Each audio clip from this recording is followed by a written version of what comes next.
script.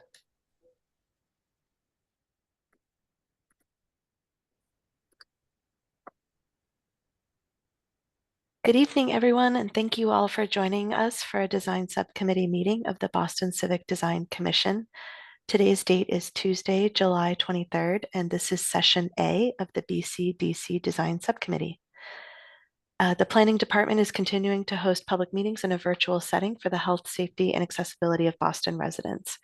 My name is Christina Rico, Executive Director of the Boston Civic Design Commission and Senior Urban Designer at the City of Boston Planning Department, and I'm joined by my colleague, Lizzie Turak. Before we proceed with the agenda, the open meeting law requires that I notify the public that this meeting is being recorded. Therefore, please be aware that the Commission staff are making an audio and video recording of this meeting. Please turn off your camera and microphone if you do not wish to be recorded. For the purposes of the record, Commissioners Gillies-Smith, Haseen, Love, and Lubenow are present, and I believe we are expecting to be joined later this evening by Commissioners Kim and Sykes. Today's agenda will include presentations for Faneuil Gardens, Brighton, and 100 through 168 New Rutherford Ave, Charlestown, also known as the Austin Street Lots redevelopment. Tonight's meeting proceedings will follow the typical BCDC Design Subcommittee meeting format, beginning with a brief presentation from the proponent, followed by comments from BCDC commissioners, followed by public testimony. I just want to confirm that we have promoted all the relevant presenters to co-host for the first project. And then I'll just begin with a very brief intro for the commissioners. A proposed project at Faneuil Gardens, Brighton, seeking 121A master plan entitlement and Article 80B large project entitlement for 89 Faneuil Street, contemplates the redevelopment of a public housing site owned by the Boston Housing Authority. This will be the second presentation of the proposed project to the Design Subcommittee, following an introduction at the June 4th, 2024 monthly meeting and a subsequent Design Subcommittee meeting on June 18th, 2024. Commissioners Love, Lubenow, Kotoridis, Ron, and Solano were present at the most recent BCDC Design Subcommittee and recommend the proposed project for additional review. Commissioners Love and Lubenow join us this evening and should be prepared to deliver remarks at the start of deliberation. It's my understanding that there are no commissioners present who intend to recuse themselves from deliberations. Is that correct? Correct. Great. A reminder to the proponent team that presentations will be limited to 15 minutes. Planning Department staff will give presenters a halftime warning. And with that, I invite the proponent team to begin presenting whenever they are ready. Sorry, it's David, are you able to share or to speak? I believe David is not. Now I can. Thank you. Now you can. Okay, got it.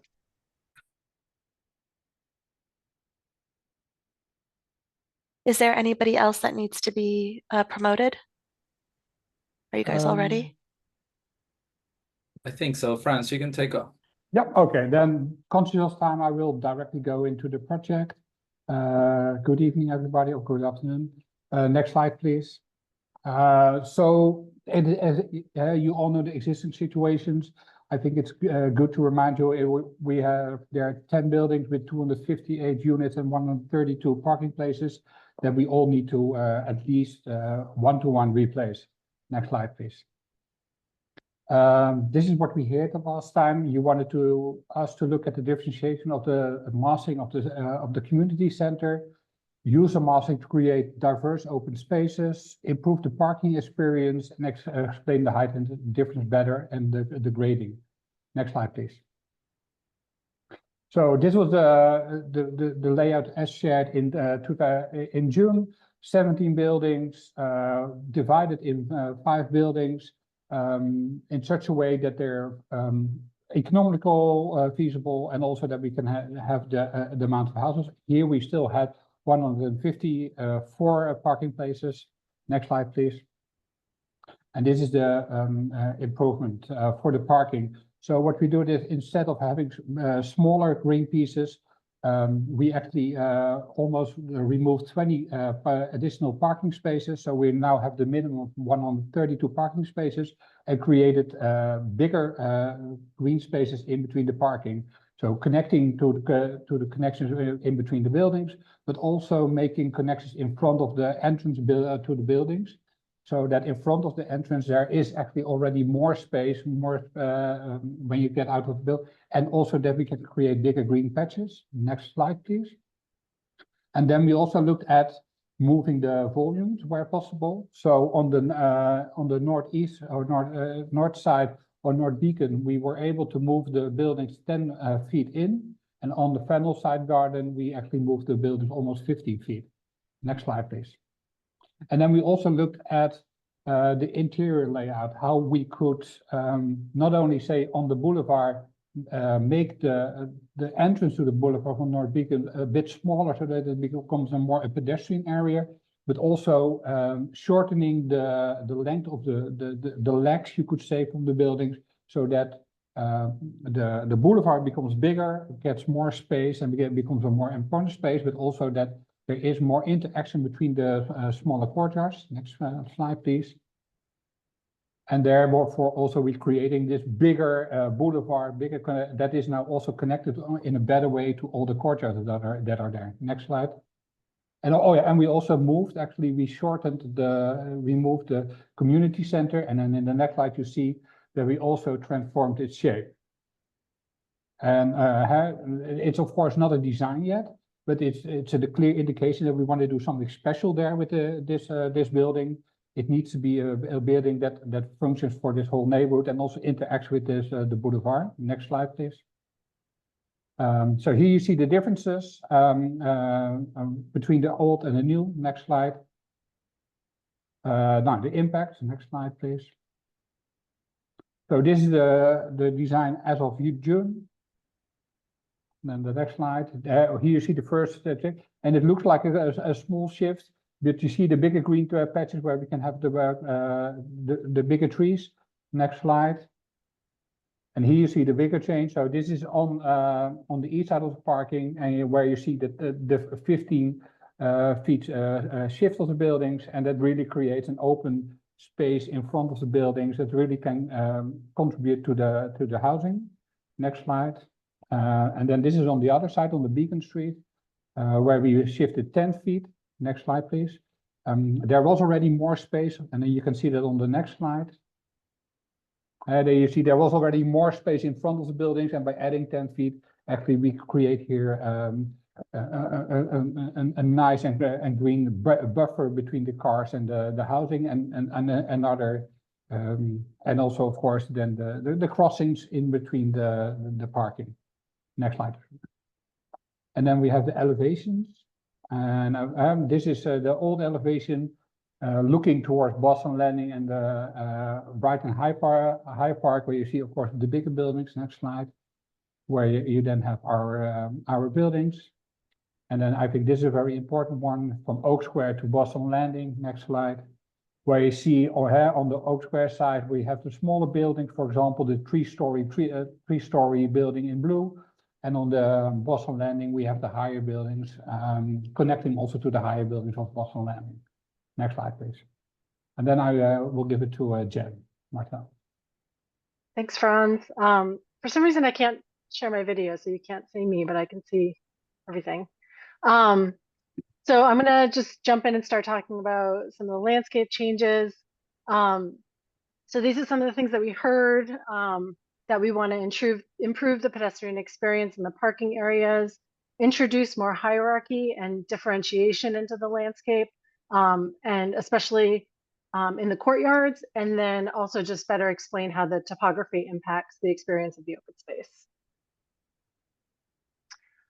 So with regard to the parking spaces, we did remove 20 parking spaces to allow for larger green pockets between the various parking rooms.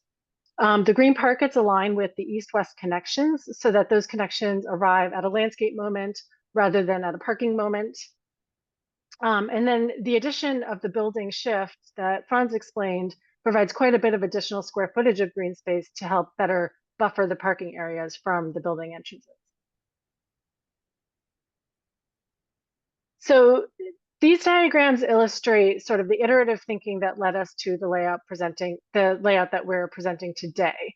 We really wanted to work hard to simplify the geometry of the pedestrian boulevard to clarify its importance as the heart of the community.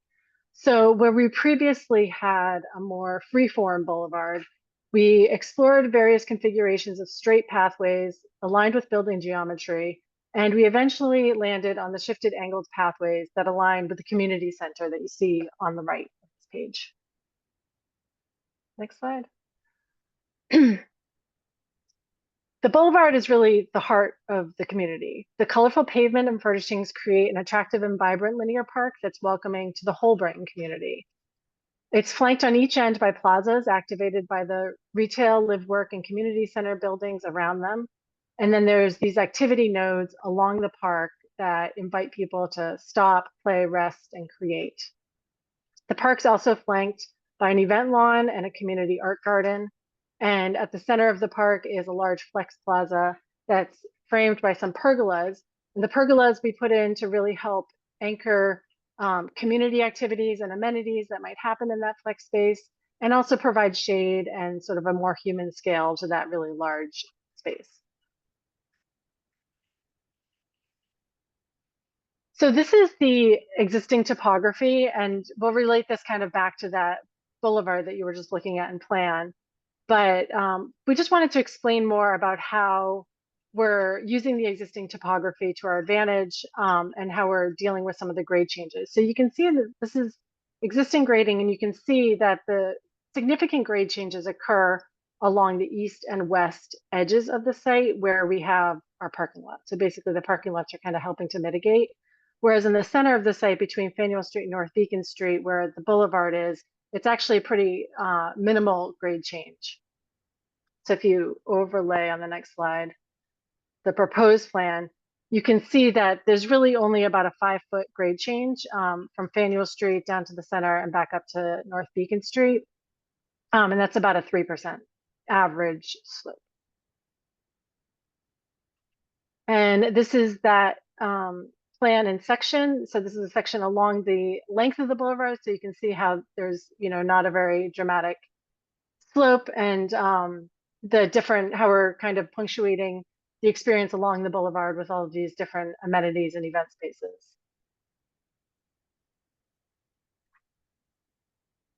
So one of the goals of this project is to create a really inviting space that people will feel comfortable walking through and visiting. So we really wanted to focus on curating the views into the site from these key entrance locations. So if you go to the next slide, we'll just go through some of the views. So this is the view from the Community Center Plaza at Faneuil Street. The Community Center is over on the right, and Phase 1 is on the left. And you can see how, we're kind of creating this plaza, and the coloration of the boulevard starts to create this really welcoming experience. And then in the distance, you would see sort of that pergola in the big flex space in the middle. That would sort of be your focal point. Next slide. This is a view from the west. So from that property, the brick building that the city owns on the left, through the parking lot. So we've really straightened out this path, lined it with vegetation, and created a focal point of one of the other pergolas within that flex space. And you can see Phase 1 is on the right here, and then the activity lawn courtyard is on the left. Next slide. And then this is the view from North Beacon Street. So this is the retail plaza. The first floor of these two buildings would be retail in nature. And you can see we have some of those activity nodes on either side of the boulevard. And then it leads you to kind of a straight shot to the beautiful community center building. And that's framed by the pergola on the left.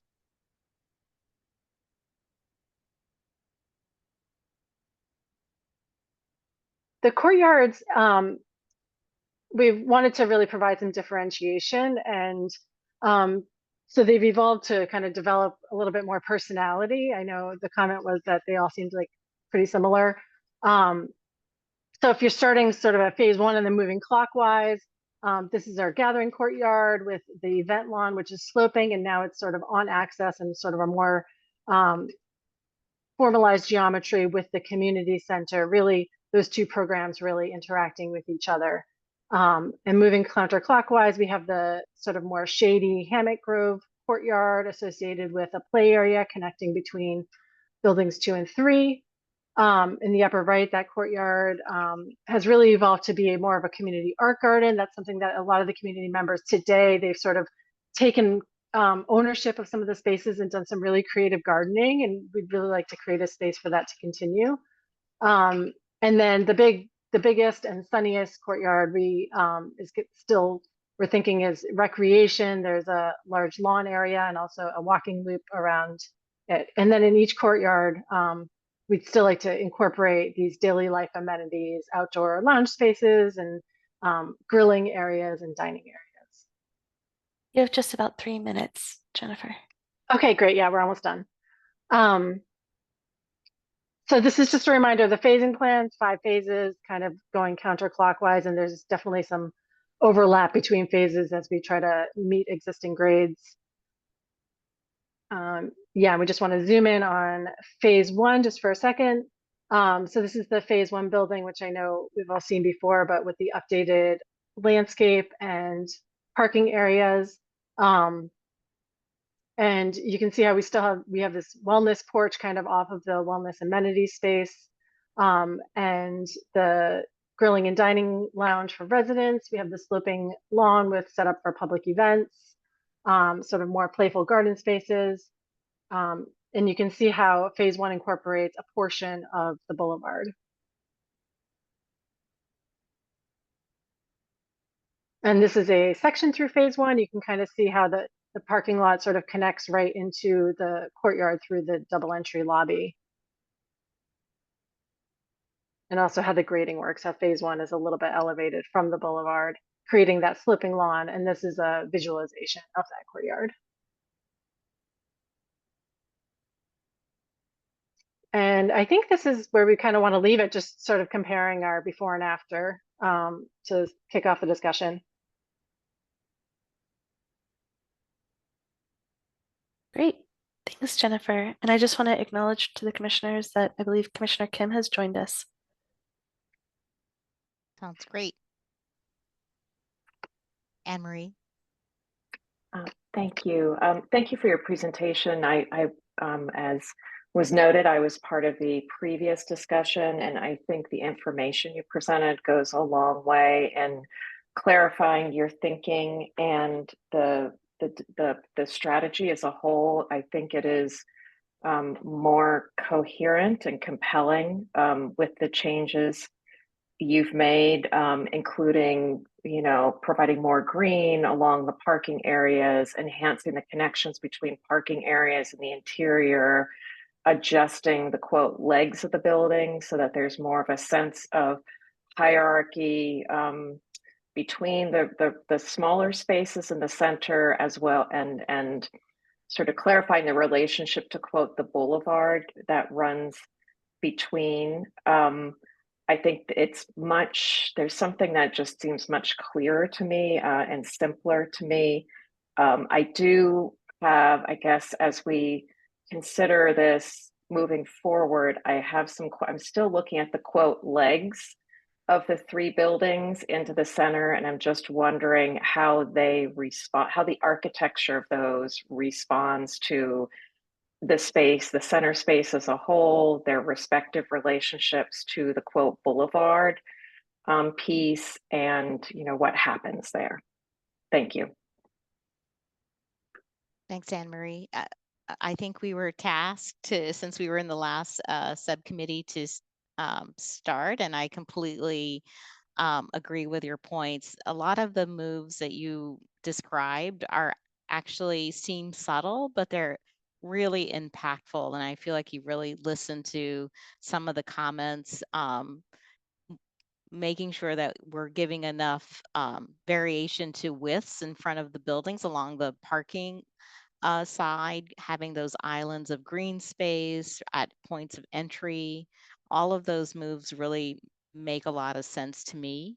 I think the boulevard has taken over the notion of the heart. But I think both still exist in this plan, and it's, you know, clear that that's the fire department access and it needs to be maintained as a paved surface. And I think you've done that in a way where it doesn't look just like a fire access road. And then giving each one of the courtyards a different program makes good sense to me. So I think there was one little detail that I just thought was, you know, worth bringing up, and maybe we can go to one of the perspectives of the parking areas. And maybe I'll invite one of the Shauna or Mick and Kim to weigh in on the trees related to the parking. I'm just curious if there's a place where they should be, if they should be more on the lawn side of the sidewalk versus the other side, just because this is a time to help think about what creates best shade. But and then, so I'll just leave that as a lingering question. And then the building phase 1 that we're actually hoping to review in Article 80, I feel like we don't really know what we're talking about in terms of materials or real elevation. So if there's anything that you have in this deck or that you, in addition to this deck, I think it's really worth talking about that building in particular.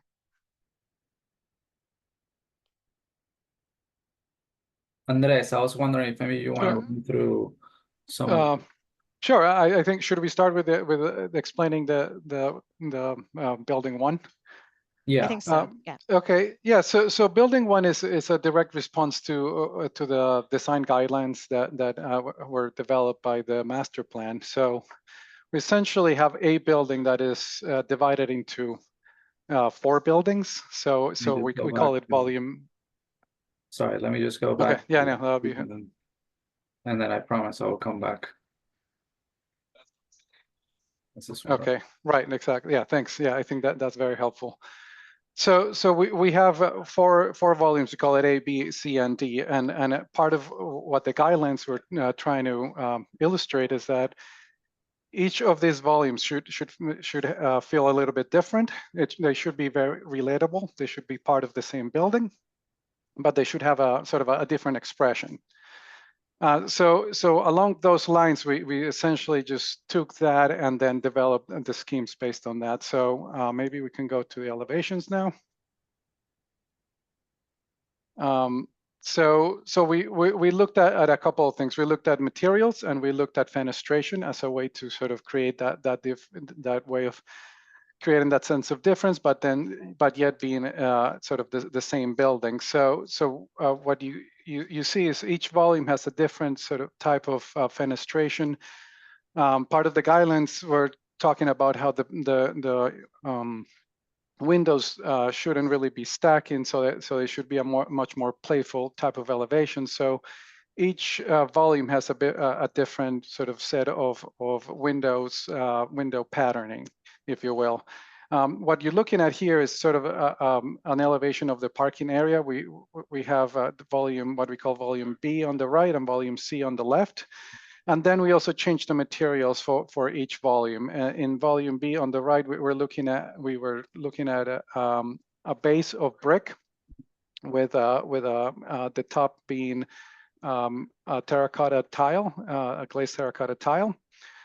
This, of course, is in the blue tones. So both of these materials actually give us a great flexibility and to play with the tones.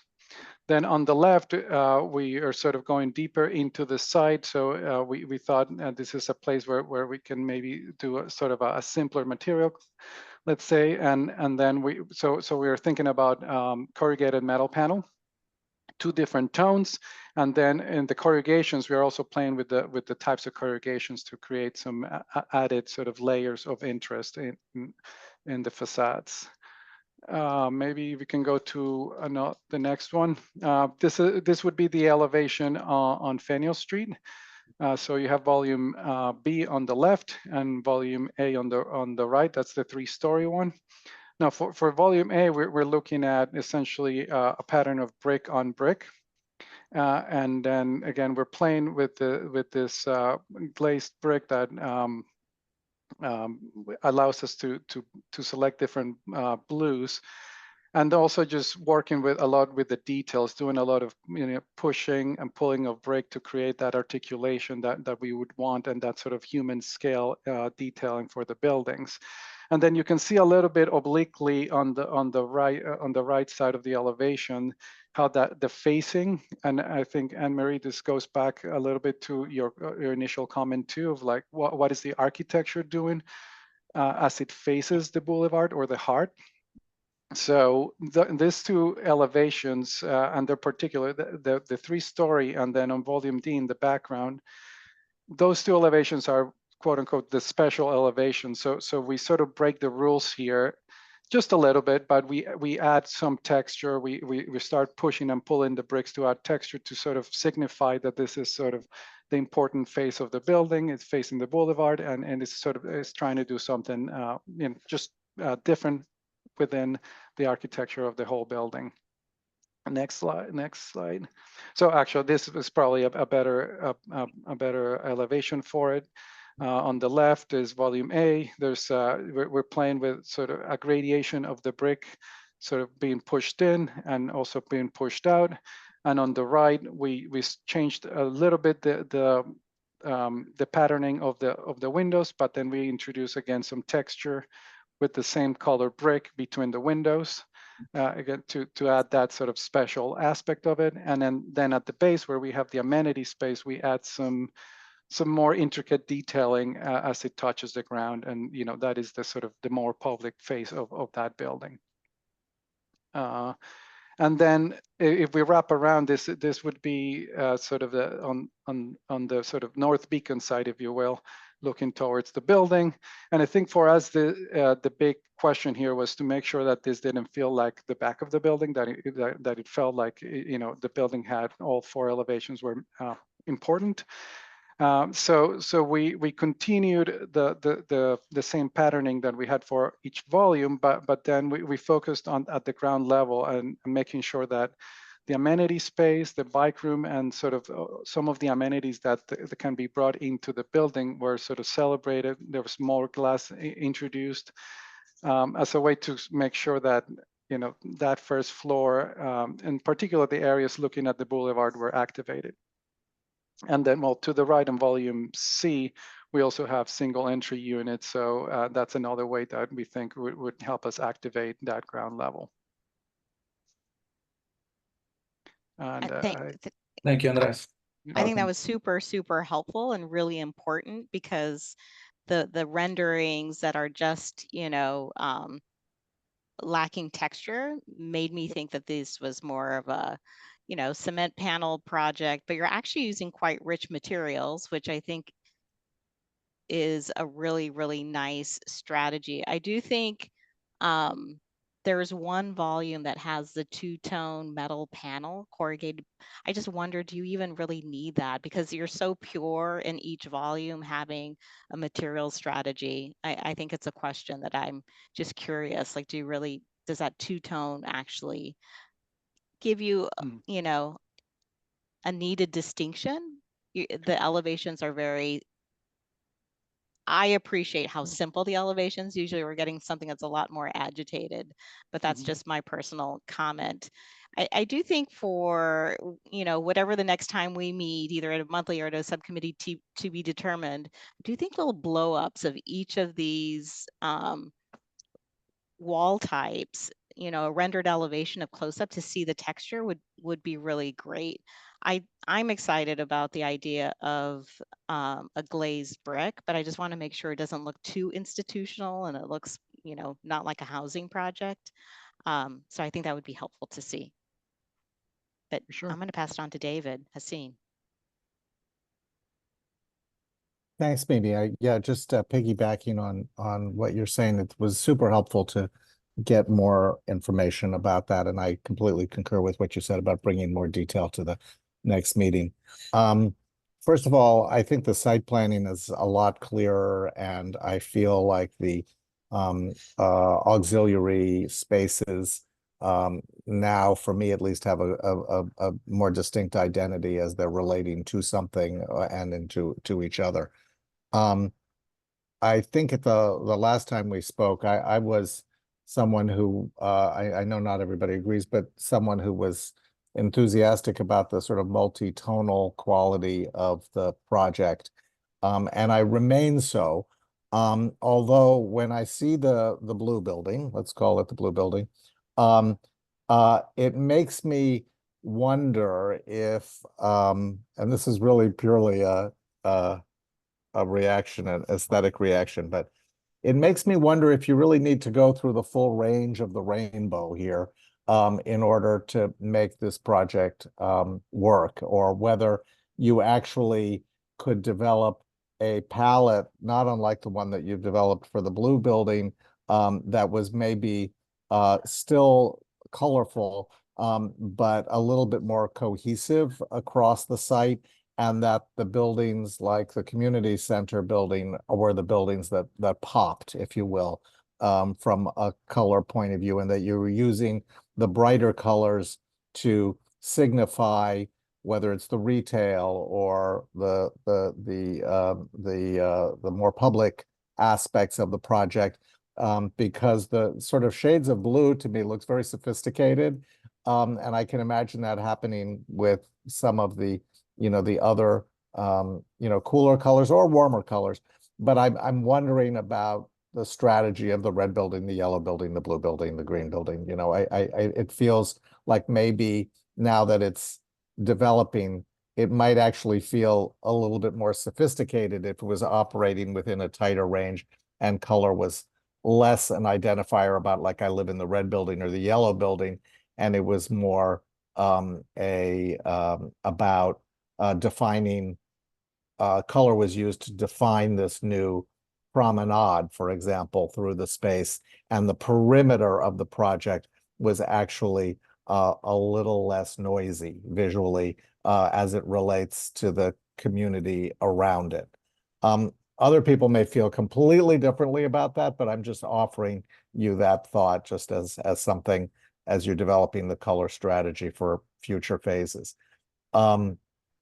Because I do think that the new pathway, the boulevard as you describe it, that runs through the space, feels stronger to me as a concept than it did the last time we looked at it. But I'm not sure yet that it's beginning to be reinforced by the architecture itself, but I'm not sure that it's being completely reinforced by the materiality or color of the buildings. So that's just a question, but I do think the site plan is evolving very nicely, and I like what I'm seeing of the phase 1 building, and I would like to understand the details, the window surround details, the doors, what are the doors like, a bit better. Entrances Yeah. too. Mhm. Right. Yeah. Yeah, and I think that's something that we can definitely work on, and I think we actually put some good some thinking already, because because of the color, it actually makes us look a lot into the details. So we'll make sure that we come back with some more information on that. Great, Shauna. I have thank you very much for the presentation. This is the first time I've seen the project, and I think it's really exciting. I actually can't hear Shauna. Can other people hear? You're yeah, better. Yeah, I apologize. So this was the first time I've seen the presentation, and thank you for it. I think it's a very, very exciting project. I love the color. I love color in landscape, color in architecture, something I really do appreciate. David, but I think it really comes down to the materials and the textures and the longevity of the particular colors. So in terms of the landscape, I think I'd really love to understand what the materials are to get the blues and get all of this tone, the length of whatever the materials are, the length of time. If it's rubber, of course, it's going to have to be redone. It's I know it's a challenge to get things in bright colors that will last over time. With respect to the architecture, and Andreas, I sort of love the concept of the different materials and tones.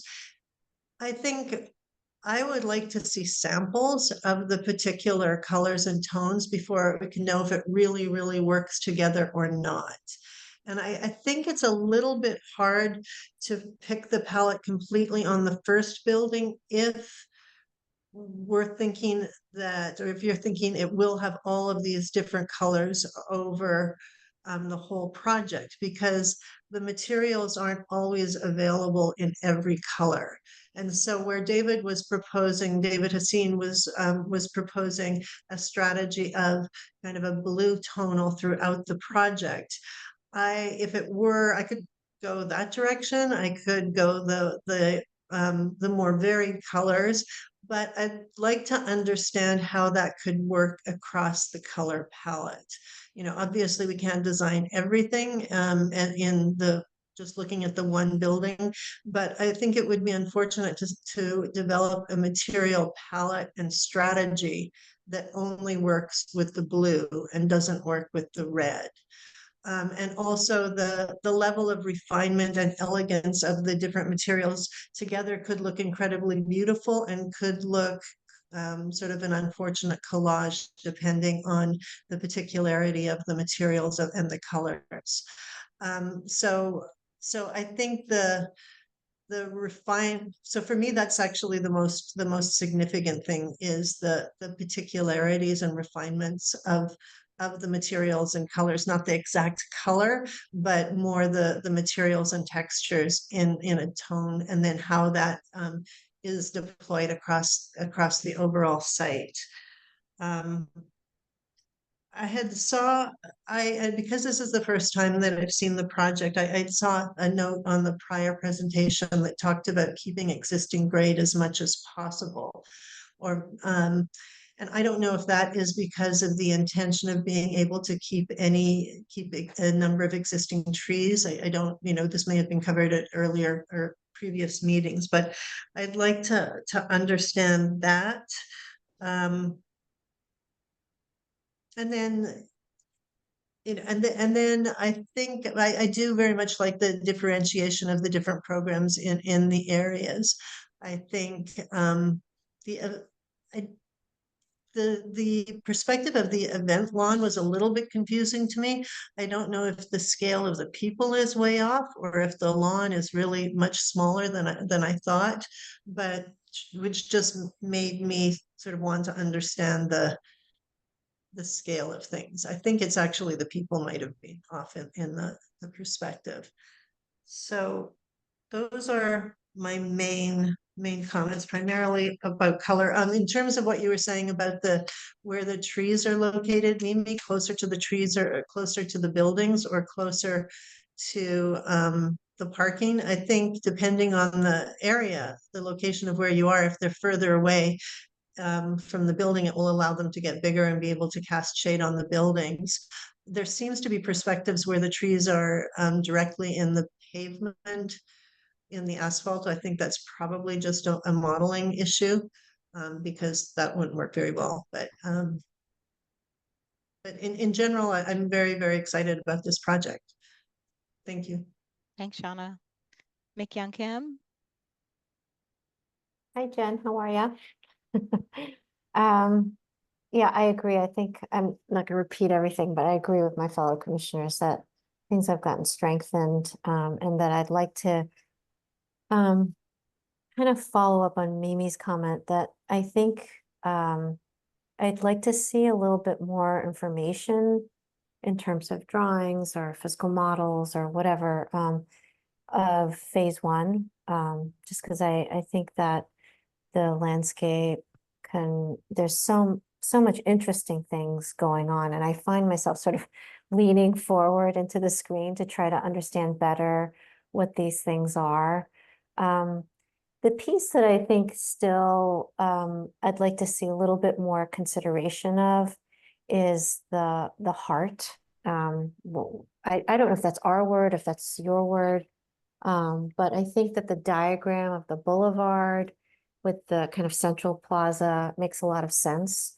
But when I look at your rendered plan, I feel like I'd like to have a little bit more information. So I about what that space is and what the intentions are for that.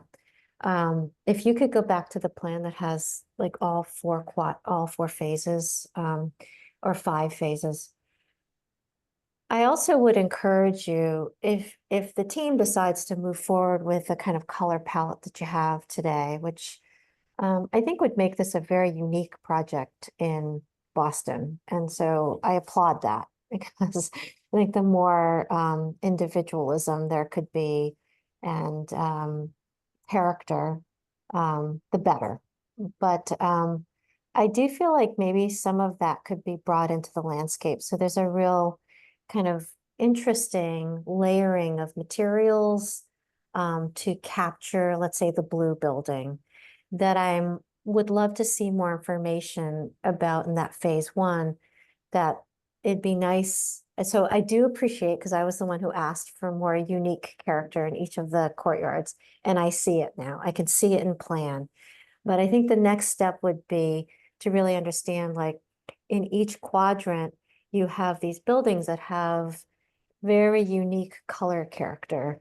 And if there was a way in which then either, the easiest way is that the paving turns a color, but there could be like spots of color so that there's a kind of kit of parts or guidelines that shape the future phases of the project, that maybe the sides of the wood benches that you're showing have the same color as the building, and kind of integrate some of the innovation of the materiality. And I think that would really pump up the excitement of the landscape itself, and really give a clear sense of each of the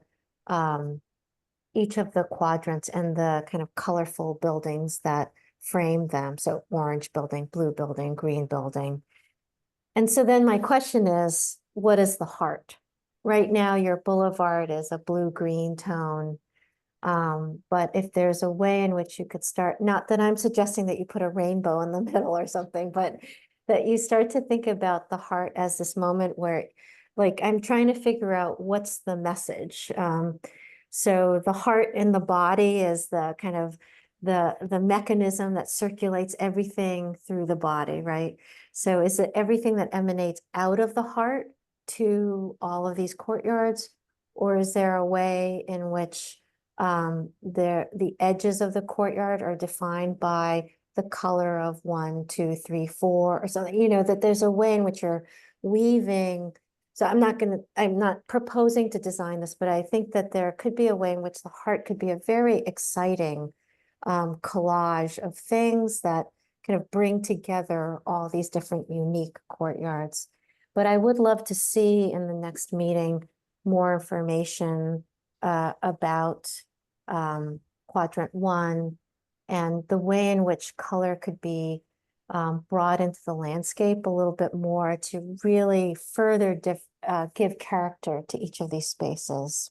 So I want to thank the team, though, for really clarifying things. And I think, Shauna, it probably is in the perspective the trees are sitting in front of the cars.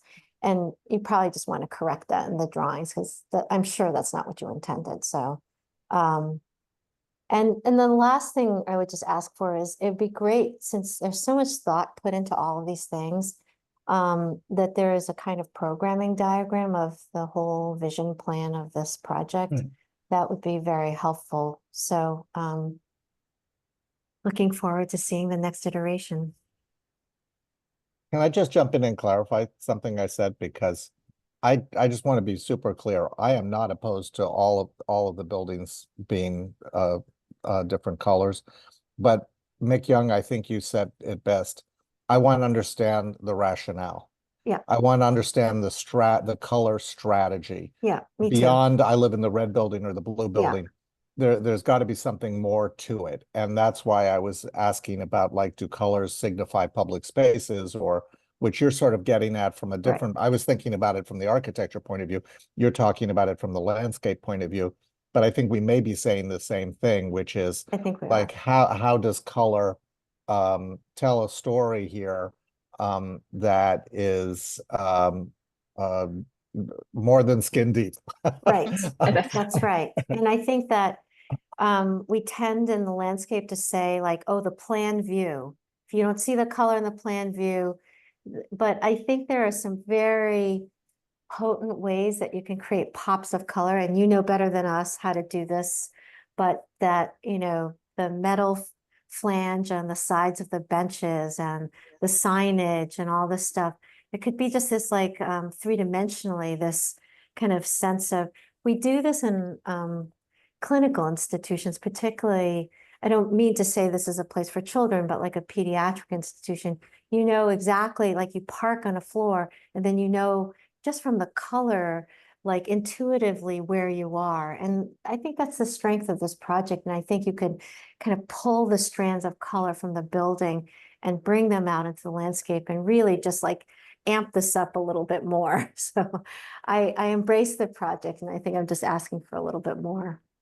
And if I could jump into, because I was thinking about this, I think this is an issue of nuance that I agree with my colleagues about the use of color. And I think one of the challenges is always sort of the, where do you, in a large scale project like this, how do you offer a little bit of continuity? How do you balance continuity and diversity? And I think, how do you do that with, within each building, how the buildings relate to each other, and the relationship between the buildings and the landscapes. I think you are definitely headed in that direction. And the one thing I would add is I just am looking for like a little bit of texture. Just think about that in terms of texture and dimension of the facades, and where you very intentionally make decisions to provide a little bit of relief or a little bit of playfulness in that. So we don't need to review in detail, but yeah, Anne Marie, I think that's exactly right. I think one last point that I just thought of is also, it'd be nice to see like some seasonal studies of the plant material. Color is like so amazing when it's done right. And then when it's not, like, it's sort of like seeing a portrait of a face, like something's not right here. People are so attuned to color. And that's why I think this project is so exciting, is that it's very ambitious in that way. But to think about, like right now, the plans, everything's green.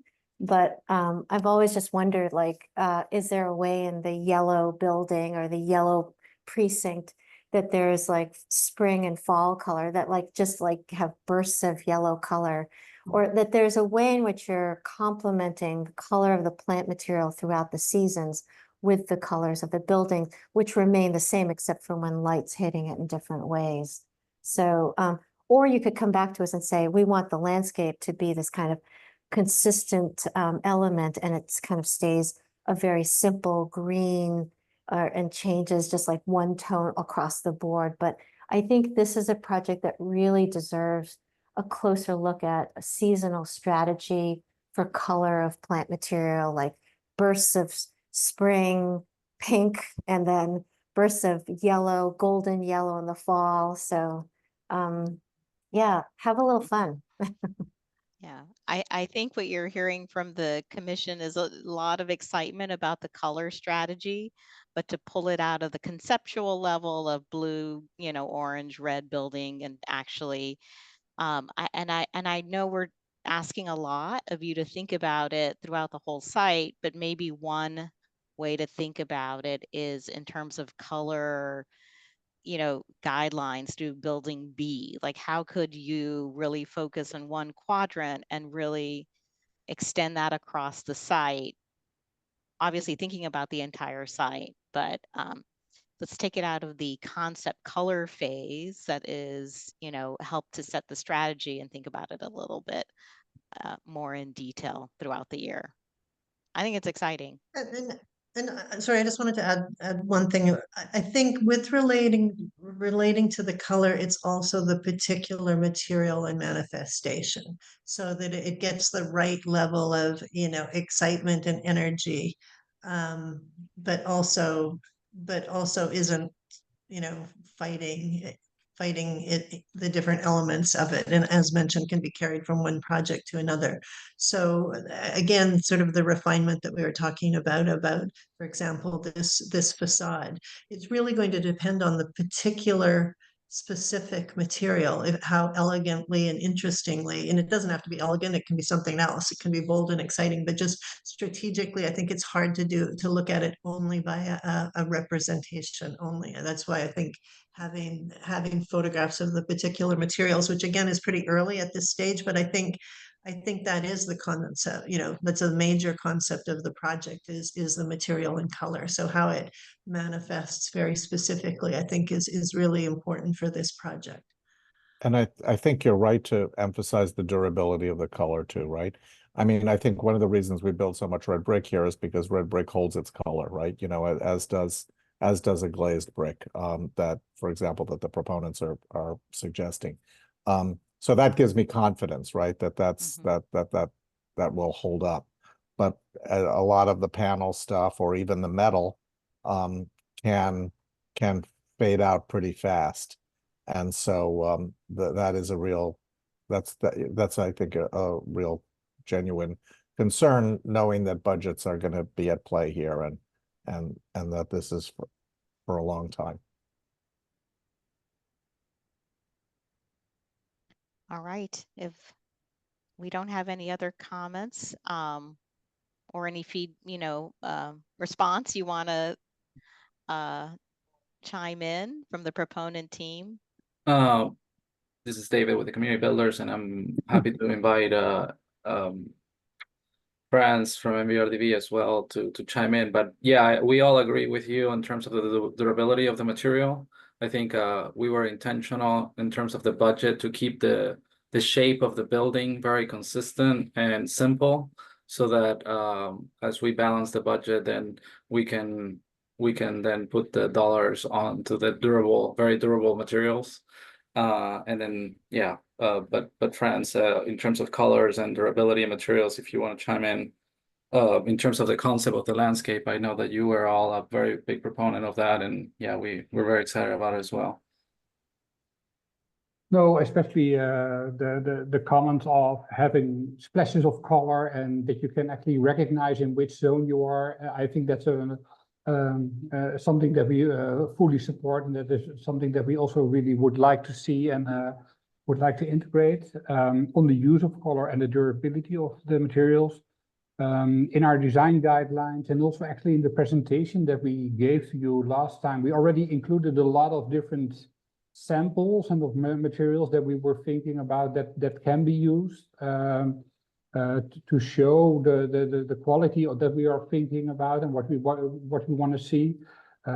We could combine that in one document that we could share with the Commission, so that you have a better overview of how we think about it and what the idea is behind and what kind of materials we're thinking about.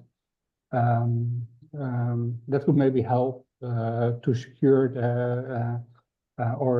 ease your mind that what they said, we're really thinking about how can we optimize the quality in this building, keeping simple flow volumes but very good and nice facades. And maybe the architect that are going to design the building, that also then have the opportunity to play a little bit, that the bricks don't always have to be stacked in this traditional way, but they can actually play a little bit with how they stack them or what they do with them. Right. Yeah. No. I think we here from the JGE side, we're MVRDV is doing the master plan, but we're definitely in sort of that discussion and sort of like how can we pull some ideas from what MVRDV is bringing in. So yeah, I mean the stacking of the brick, how do we do it? Do we stack it?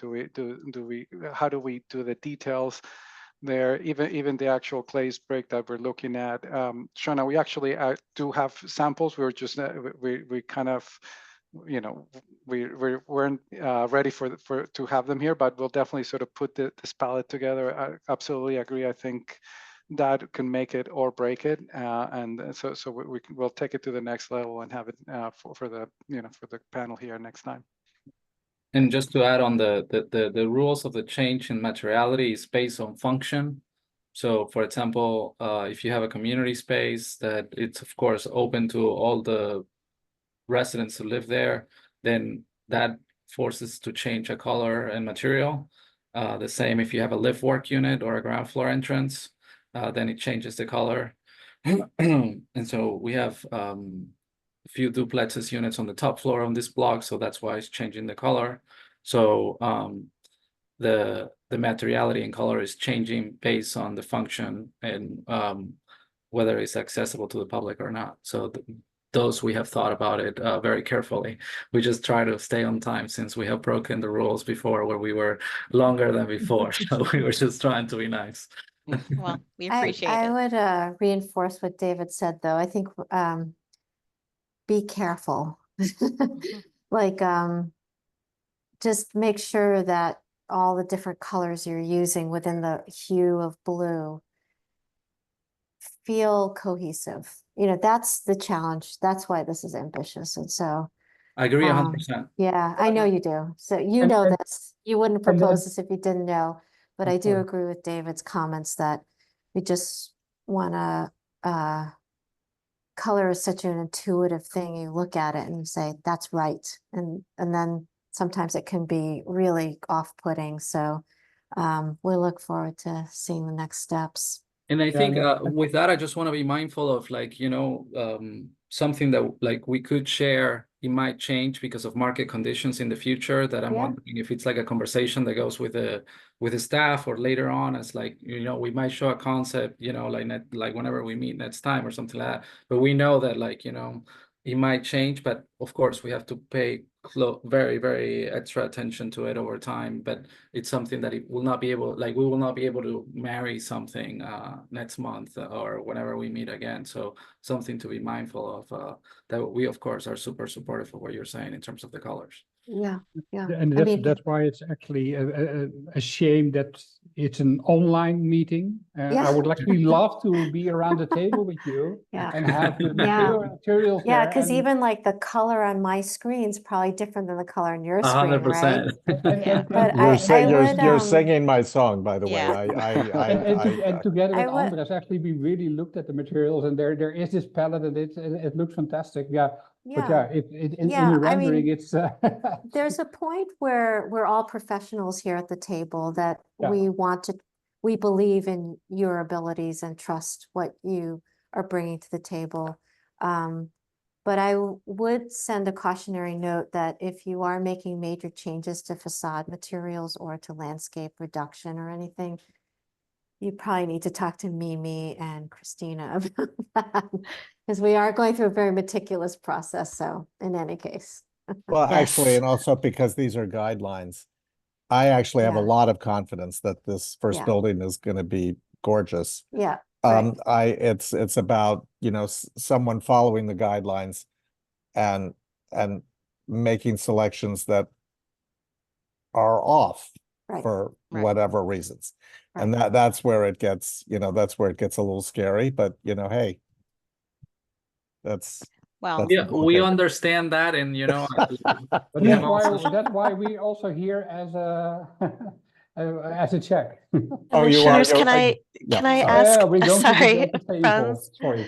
might I humbly ask that as we start to think about formulating kind of next steps for the proponent team, just to be mindful of time, that we go ahead and Yeah. just do the public comment thing? yes, Okay, I'm Please. sorry to have interrupted. please. Sorry. Okay. Shauna, you have your hand raised. I assume that's just from a I previous. just didn't lower it, sorry. Okay. Okay. At this time, we'd like to invite any members of the public in attendance who may wish to contribute public testimony to raise your digital hand, and staff will call on you. If you're calling by phone, press the number 9 on your dial pad to activate the raised hand function, and dial 6 to mute and unmute yourself. Please state your name and any relevant project affiliation information, and please keep your comments to 2 minutes.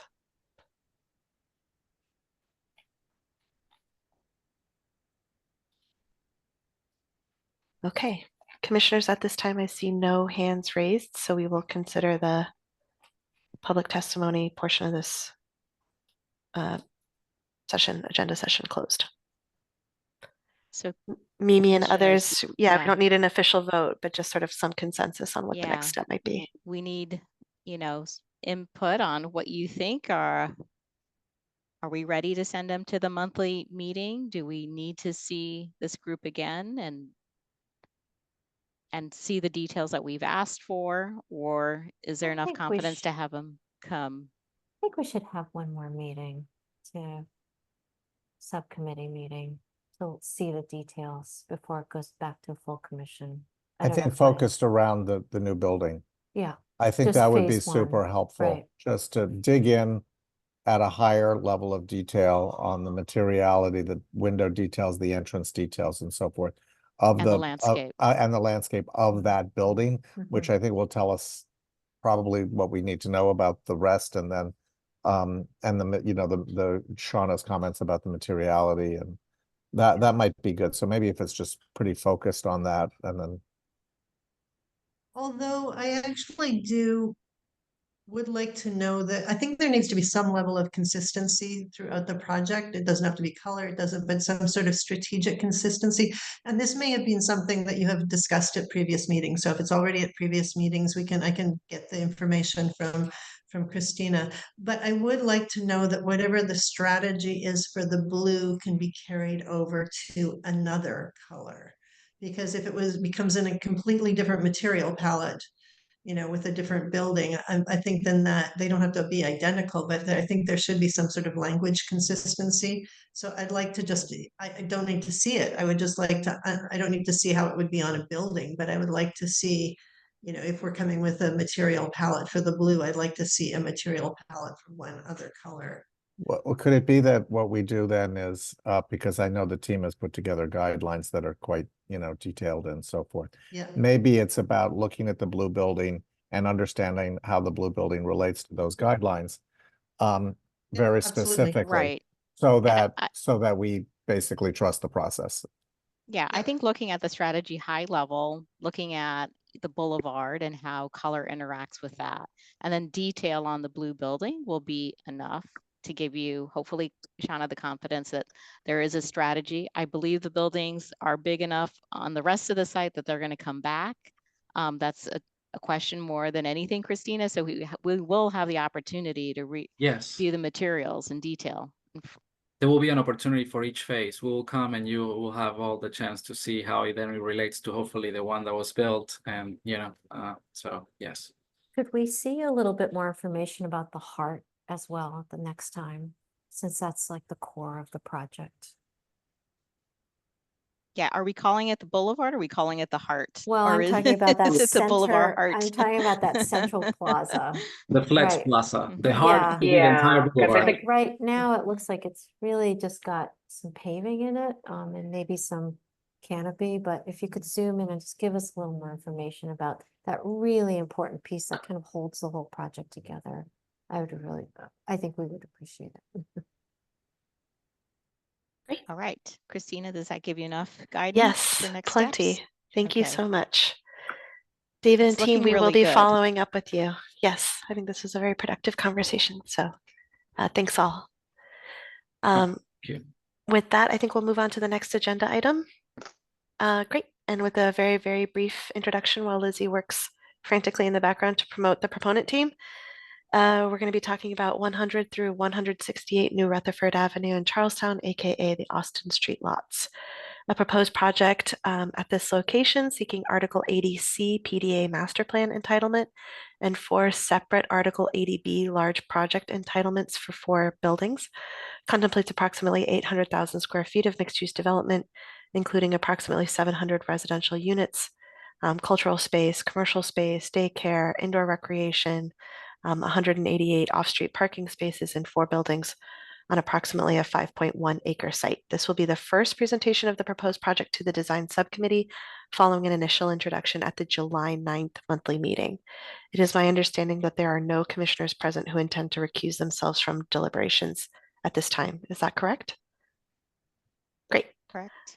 A reminder to the proponent team that the presentation will be limited to 15 minutes. Planning department staff will give presenters a halftime warning. And with that, we invite the proponent team to begin presenting whenever they're ready.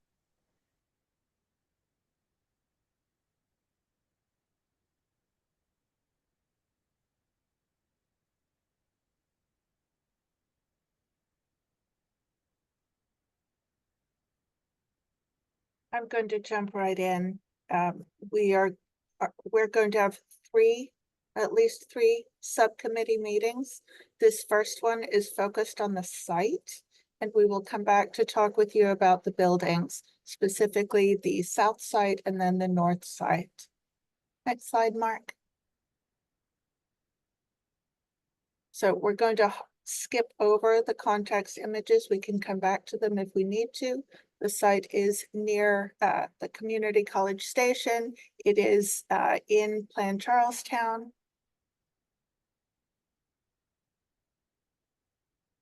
Great. Okay, and we consider it an edge site as it's on the edge of Charlestown. We have some great aerial images. I think we were asked to share better diagrams that were this in-between scale to show immediate context and the relationship and connection to Charlestown community there at the top of the page. We also are adjacent to the MBTA Orange Line, Bunker Hill Community College to the north, the MBTA Community College Station. Cambridge Crossing is nearby, and there is a existing bike path connection to the Charles River.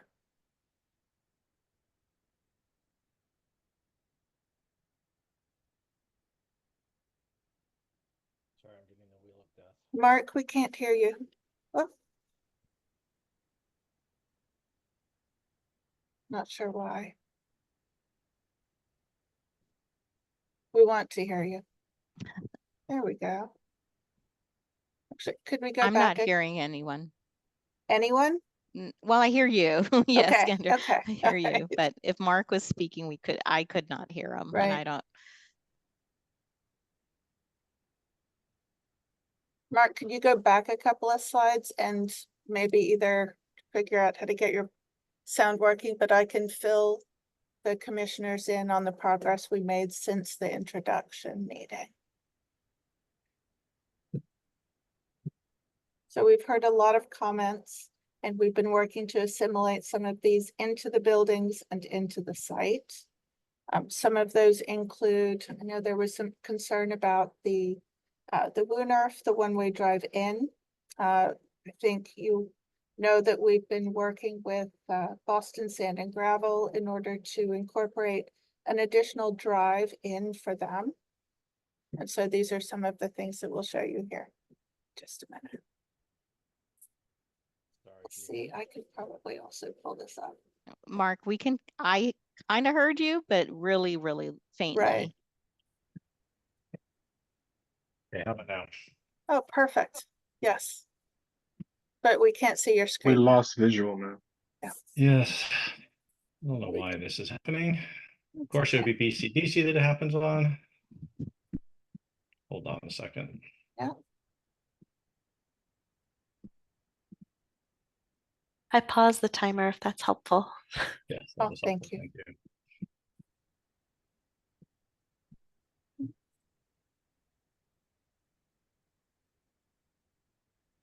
While we're waiting to fill this space, Mark, can I ask Christina, I've never seen this project. Where are we? Has this gone to like? This is the went to full first committee? Yep, they had an introduction I 2 weeks missed ago. that meeting, so that was presented, and this is the first subcommittee meeting. Very first Okay, time, cool. correct. That's right. Thank you.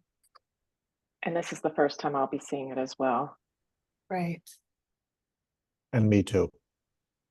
So we expect lots of questions. Uh-oh, that's How's 3 that? people.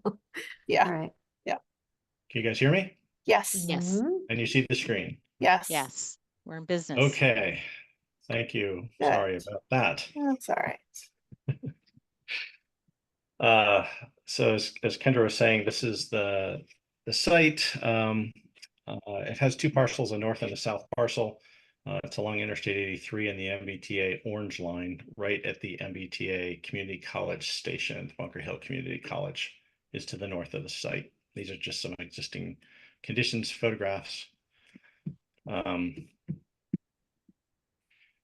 These are some of the design diagrams that led to the overall ideas of the scheme.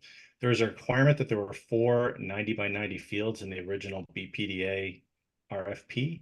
And so those are incorporated in the site, as well as a courtyard. So those are on the south side, south parcel. The north parcel has a courtyard space. And the buildings frame those exterior landscape spaces as a wall to Interstate I-93.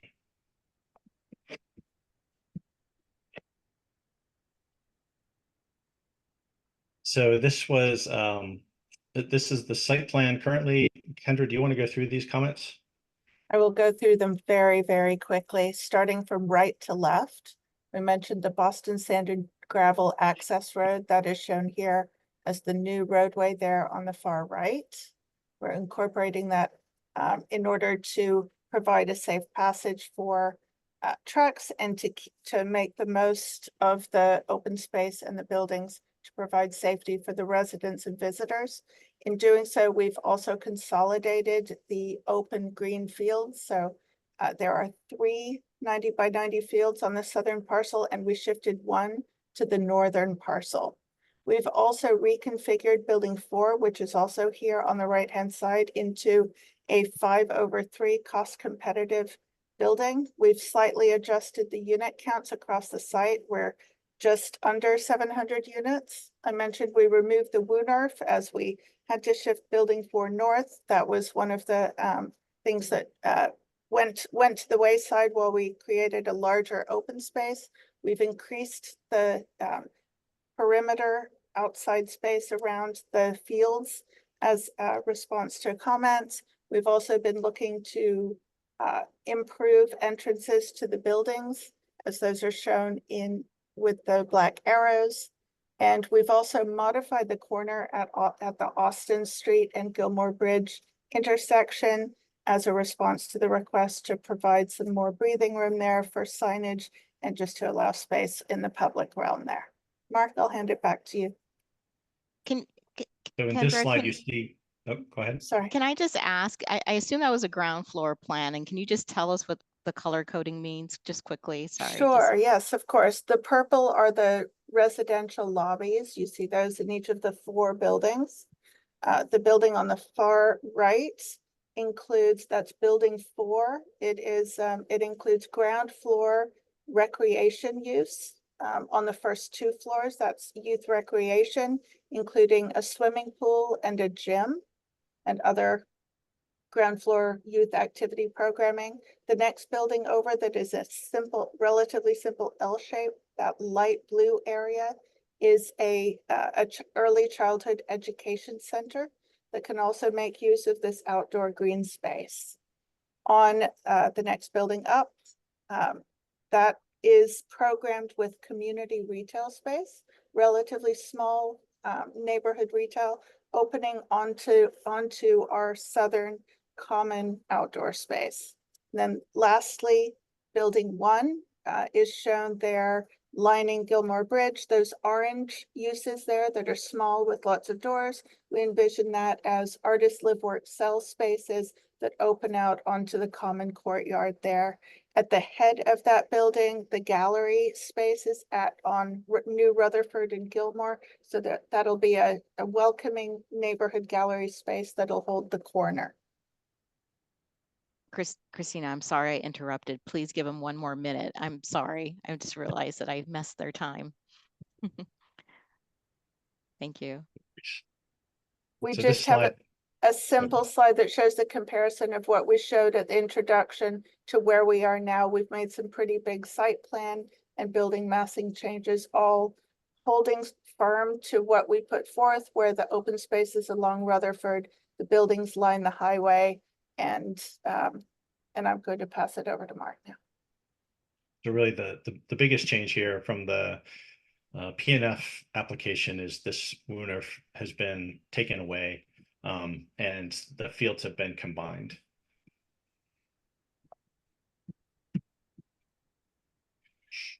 So there had been the request to layer up the site constraints. So we're going to do this in 2 sections. The first is going to speak to context and circulation, and the second is going to talk about constraints of the site. So here we're looking west to the site. Here you can see the I-93 viaduct, the Gilmore Bridge connecting to Cambridge Crossing, the various on and off ramps to Route 1 and the Tobin Bridge. New Rutherford Ave is in the front, and then Charlestown is at the bottom of the slide. And likewise, these are some of the adjacent entities. There's a DCR Galvin Memorial Park to the south of the site, Bunker Hill Community College to the north, as well as the MBTA station. The yellow line here is showing the overall site, which includes some off parcel changes, which we'll walk through in a moment, and includes the service road, as well as the north and south parcels, which are currently surface parking lots.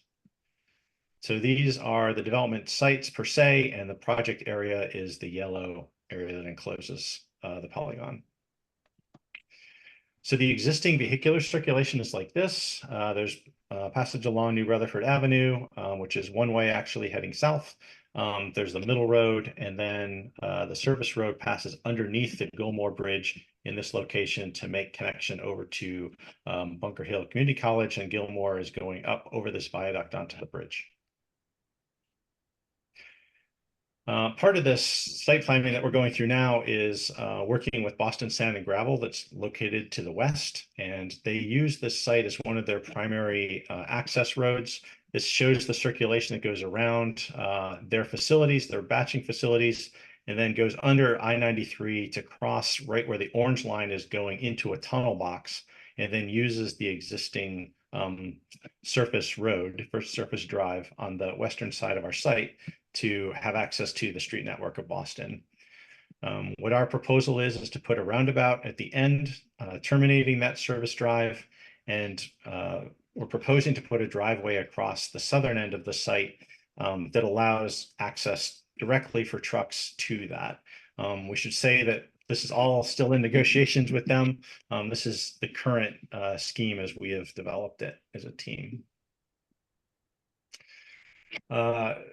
Laid onto this is the planned Charlestown bicycle connections. So there's already an existing really wonderful bikeway that goes along the Millers River to the south of our site.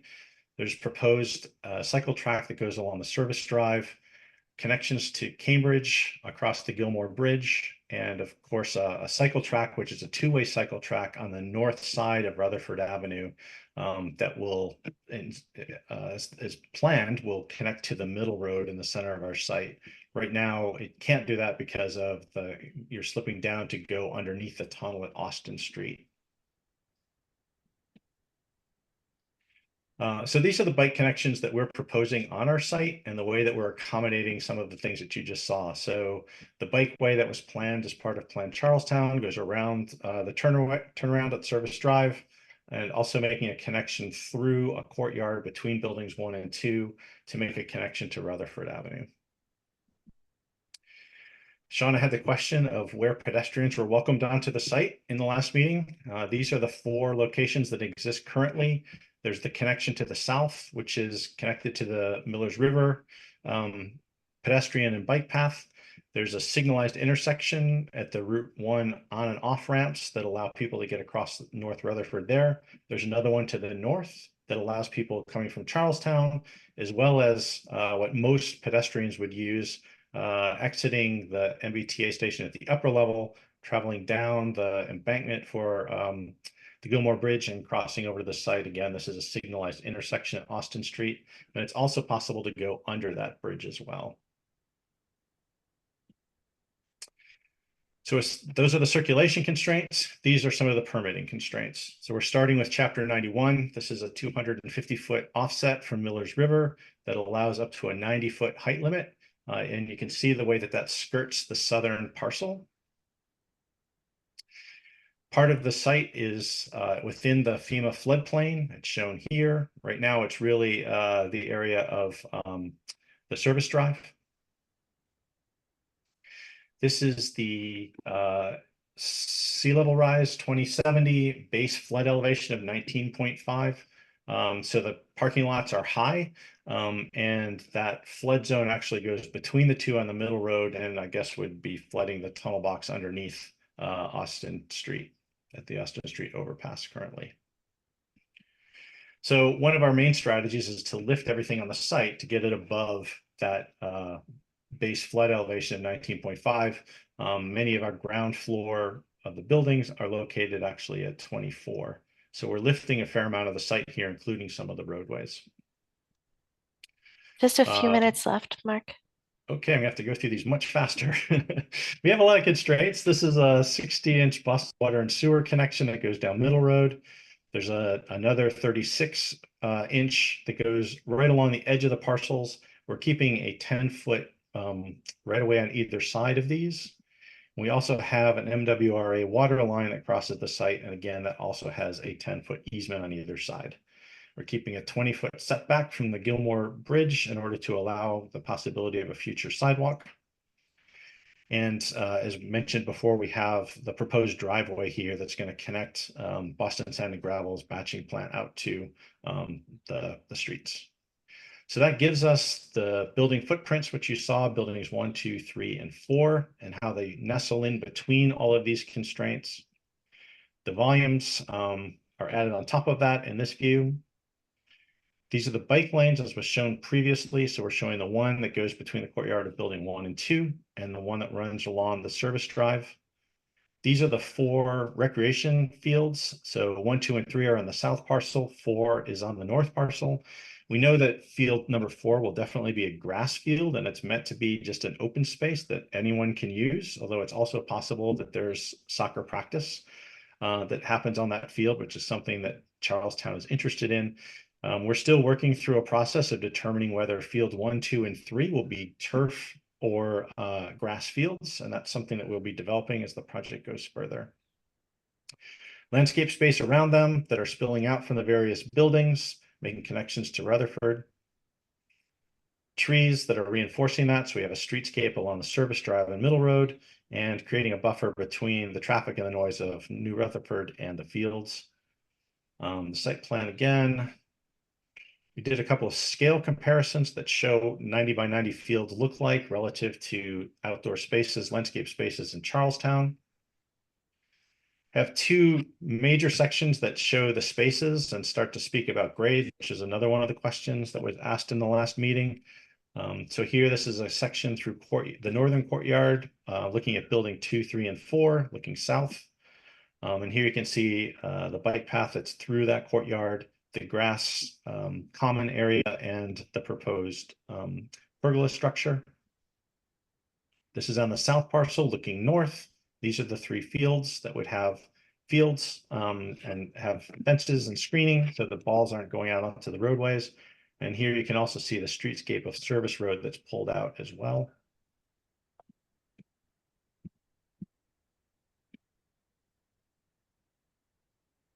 This section is through I-93, more of an aerial of that back service road. Looking again, this is building 2 in the foreground. Then we have a number of sections, which I'm going to go through very quickly. We're going to start at the top, looking at the section to Rutherford Ave, then through the middle of the site that talk about the building adjacencies, and then the service road in the end. So these are larger scale sections that talk about how we are screening from Rutherford Avenue. I know that was a question that came up in the last meeting. So these are making their way south. The key plan is down on the bottom left, just for orientation. You can see that grade varies quite a bit across the longitudinal section of Rutherford Avenue. And all of these sections too, I'll add that the existing grade is shown in a light gray line, as are the flood elevation lines. Just So to flag here- that that's time, Mark. It's not a hard cutoff, but Okay, I can just go through, there's like 6 more sections. This is the space between the service road for Boston Sand and Gravel and the pedestrian Miller's River connection. This is from the Gilmore Bridge looking to building 1, the drive court between buildings 1 and 2, Middle Road, which is envisioned to be a complete street with retail along it. Buildings 3 and 4. This is a section that steps up to the elevation of the playing fields. It also has a ramp. And this is another section through the Boston Sand and Gravel driveway that shows the Miller's River pedestrian walk on the right and building 4 on the left. And this is compensatory flood storage area between that driveway and the building. The service road is quite simply Also a complete street that has a bikeway, the service road itself, and the landscape connections to the various buildings. Because the finished floor grade of the ground floor is raised up so much, there's a lot of vertical circulation that's part of that section. This also shows the relationship to the existing orange line machinery that's existing and grades before here the train is starting to drop down into the tunnel box. And this is the southernmost section of the service road. And this is the site plan again.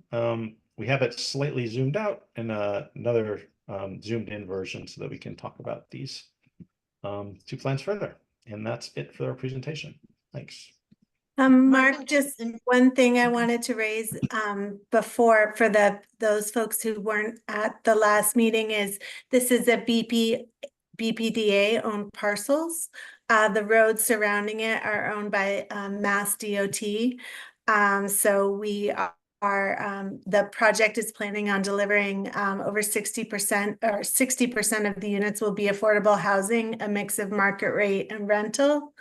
In addition to all of the public benefits, community, recreational area, community, art gallery, community retail, early childhood education.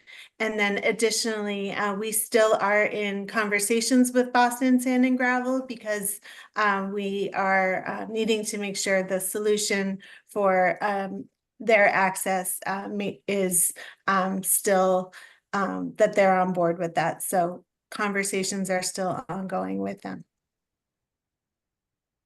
Abby, thank you. I've got a question. First of all, I think it's an amazing, great use of the site and a lot of constraints that you're handling very intelligently. I am, though, curious, and maybe it's just I didn't have enough time to look at the sections. But so let's talk about this sand and gravel access road, which I understand is in discussion.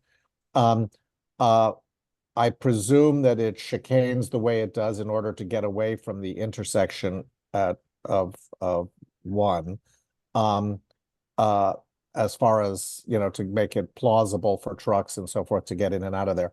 But I'm assuming that's going to be a pretty heavy truck road. So I'm really curious about the spaces between that road and building 4.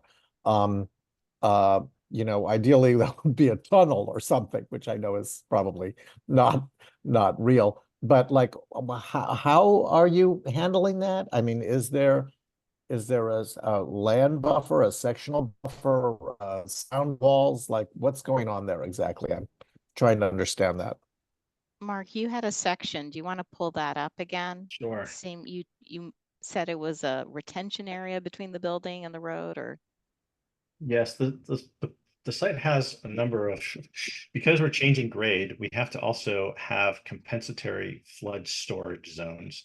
So in this particular section, you can see in the key plan where this is cut, pretty close to the western corner of the site. Elevation is quite low. We imagine this landscape, as well as what you're seeing behind, to be very densely vegetated and not so much accessible to pedestrians. So that acts as sort of a buffer, but also just an intensely planted area. The building 4 program in this location is where the gym and the pool are located, so that there's not, like what we're trying to do on the other parts of the site is actually have a lot of communication between the ground floor program, which is, you know, the early age development areas, retail, those sorts of programs. Here we have the sort of recreation functions that act as big boxes, and they're placed where they were because of this. We have another section as well. One, where did it go? 1-4. This one shows as it's approaching New Rutherford, it's coming more up to grade. And then we're proposing this, you know, here it's labeled as a Miyawaki forest. The idea of it is that it becomes habitat and planted and not really occupied. What is a Miyawaki forest? It's a Japanese term that's for a very compact, very diverse planting that basically tries to recreate a forest within a very small footprint. I learned something today. Yeah. Okay. Miyawaki. All right. Can you go to a So site on plan? the, Oh, Shauna, sorry. Do you want to sorry, look at this I section? actually just had a question of clarification. So the fields, the pool, the recreational space, is that open for Charlestown at large, or is that just for the residents of this project? It will be available to the community, and we are in conversations with the community recreational facility for Building 4. So it's all intended to be for the Charlestown community as well as other groups. And then all of this, the other clarification question was that the service road, and I think you answered this, Abby, was that is a MassDOT road, so you don't really have, or is it just because it doesn't go anywhere if you've closed, if you've closed it? So is it really primarily for access to this project now if it's closed off? Well, actually, even if it wasn't. We are in conversations with MassDOT about the improvements we're proposing to make to the road, and then we'll be talking with them about future maintenance and ownership. But right now it's used by Boston Sand and Gravel and access to the Bunker Hill Community College under the Gilmore. If you pass under the Gilmore Bridge, you get to Bunker Hill Community College. So in the future, it'll be used by that group as well, although they are undergoing a planning process as well. We still need to maintain access for Mass DOT and MBTA to access their infrastructure. Thank you. I have a larger massing question. And maybe I just should say, you guys have an incredible amount of constraints. Your site is honestly too small for all of the things that you need to do on this site. So I really, sympathize with you trying to balance all of this stuff. And one of the things you had to give up was the WUNRF that was between buildings 3 and 4, if I understand that correctly. I find like the site is really now, or the massing is now only being responsive to the constraints. I just wonder if you thought about stepping back a little bit and taking the housing component in building 4 and putting it in building 3 and having building 4 just be that community building that can settle a little bit more in the site better, because it just feels so cramped with the access road to Boston Sand and Gravel. And so the massing of building 3 would be more mirrored to what's happening in building 2. Mark, could we go to a diagram that shows the building massing and perhaps the unit counts? Count. I mean, the buildings are designed to step up with the maximum height at Cambridge Crossing. And we've designed them to, every building has residential use in them. They're all mixed income, mixed use buildings. And I think it's nice not to increase the density with residential use even more than it is. If we took apartments out of building 4, it would just increase sort of the loading on the buildings on the northern site. We are working with the city of Boston on building 4, which is a currently proposed as an affordable condominium building. And so this is the one that we've been asked to bring online first. I mean, we're certainly balancing them across the site is a trick. Right. I guess, can I ask a question maybe because it piggybacks on yours? So I think Mimi's asking a good question, because in my mind, those taller buildings are screening the highway from the community. So seeing what's shown as number 9 in the current design, I don't know what that means exactly. Like understanding that building as being as tall as the buildings that are marked 13. I'm trying to understand why that's a bad thing. Yeah, because what I'm suggesting is that the tail of number 9 parallels the length of the fields, And then you have the buffer between building 3 and 4 further to, I don't know, the left of the diagram on the right, I guess. Where you had the Wooner break, no matter, it doesn't have any meaning anymore, I guess is what I'm trying to suggest. And if that building just became longer, not necessarily taller, could that building 4 really just be your recreational building that's accessible to the community and doesn't engage in residential units? So I think part of the answer to this involves the financing of the different buildings, and the RFP from the city requested that we have a mix of market rate and affordable for sale and rental. And right now, each building that we are showing is intended to work on its own with a financing structure. We're also trying to maximize the number of housing units that we create on the site. And right now, building 4 is 102 affordable condominiums, which has a very unique financing structure involving ARPA funding that the city has, involving a number of state subsidies.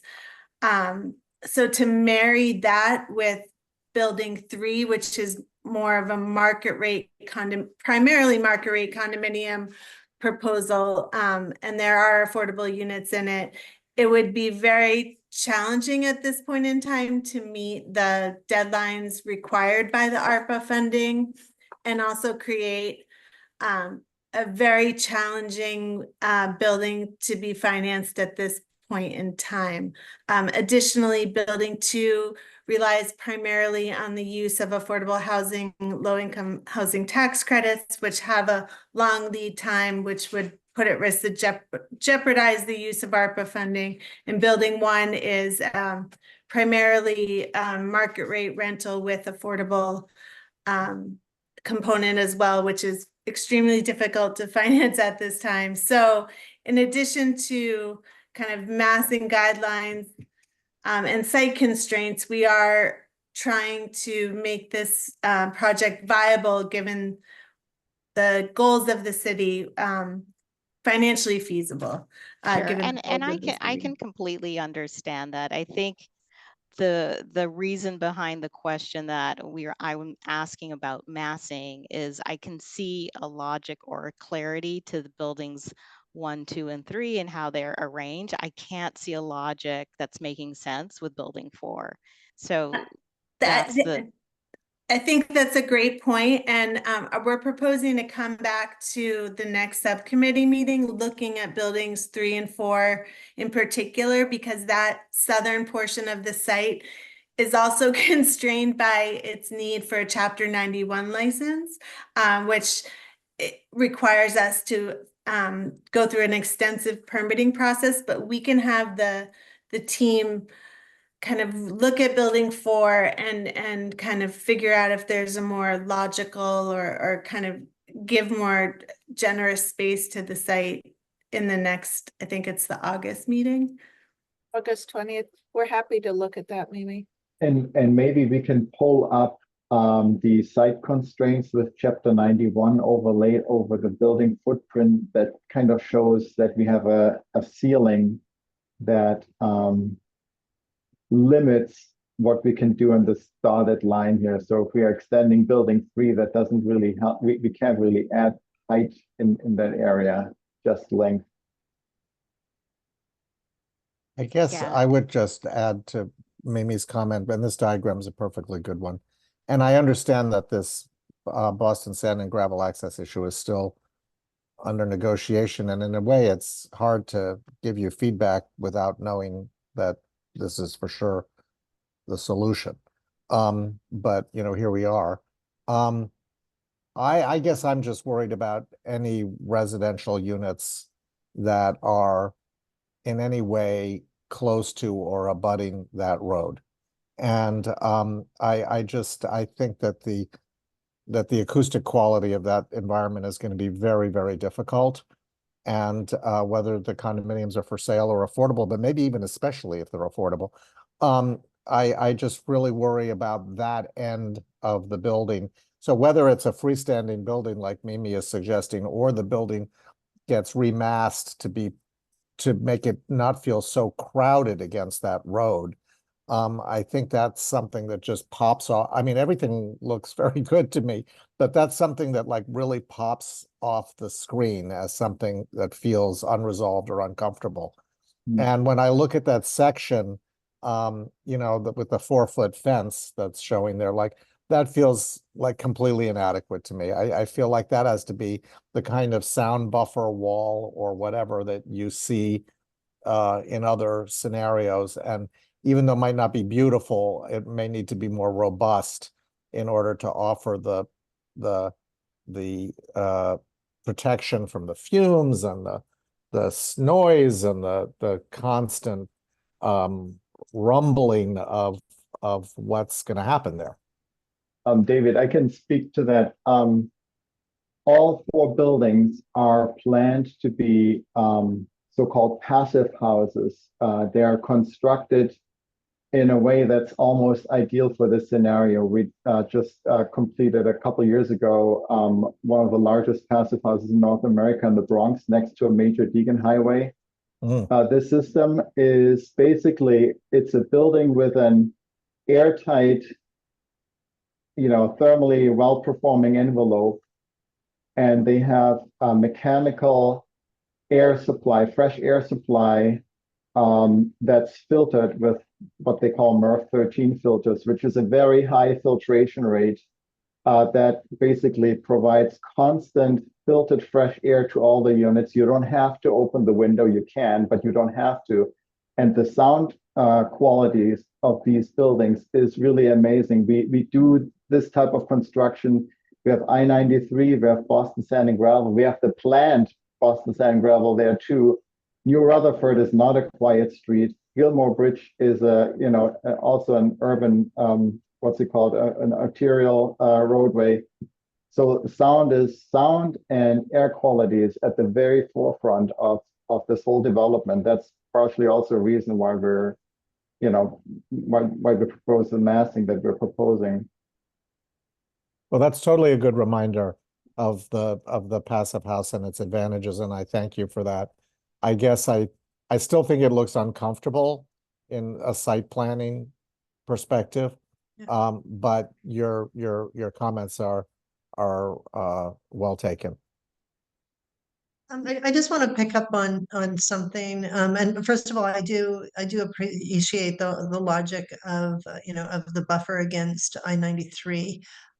It does look from the AXO, you can't really tell the relationship of the height of I-93 to building 4. So we maybe need to look at that as the section just to make sure that the buildings are high enough that they're blocking the particulates coming off 93. But I actually wanted to talk about the recreation space and the fields, because those, if they're open to all of Charlestown, they're going to be high destination spaces with a lot of parking and a lot of access, and just trying to understand where everybody's going to park, how they're going to get there, how people are getting there on foot. You know, from the Orange Line, it seems pretty straightforward, but it does feel, and I don't disagree with David on the awkwardness of the relationship to that access road in plan right now, but really from an accessible perspective, and if there's 4 soccer games going on at the same time, where is everybody going to park, or So how do they get there safely?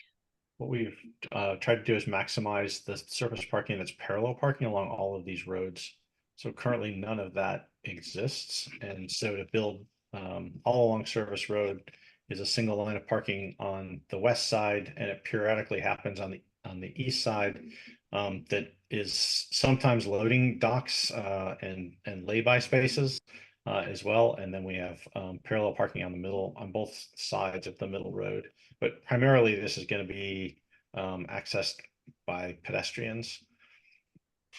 But we have I forget what the parking count is, but there's a fairly high number of surface parking spaces. Yeah, Yeah. one of the other constraints, I'm a resident of Charlestown and being a mom of two former little soccer players, because all the fields are basically squished into different pockets of Charlestown where there isn't a lot of parking. Most people do end up walking their kids, biking there, or it's short-term parking, as Mark said, along the service road. The site is very constrained. The parking ratio that we're trying to hit per the city's guideline is we're under 0.4 parking ratio. So it is challenging, but we do want to highlight just pedestrian connections that will be made, not only for people coming from across the North Washington Street Bridge from the Elliott schools, across the new, what will be someday the new Rutherford Avenue, and this intersection of Austin Street, enhanced pedestrian connections. And I would just add that that is part of the reason for that break between buildings 3 and 4.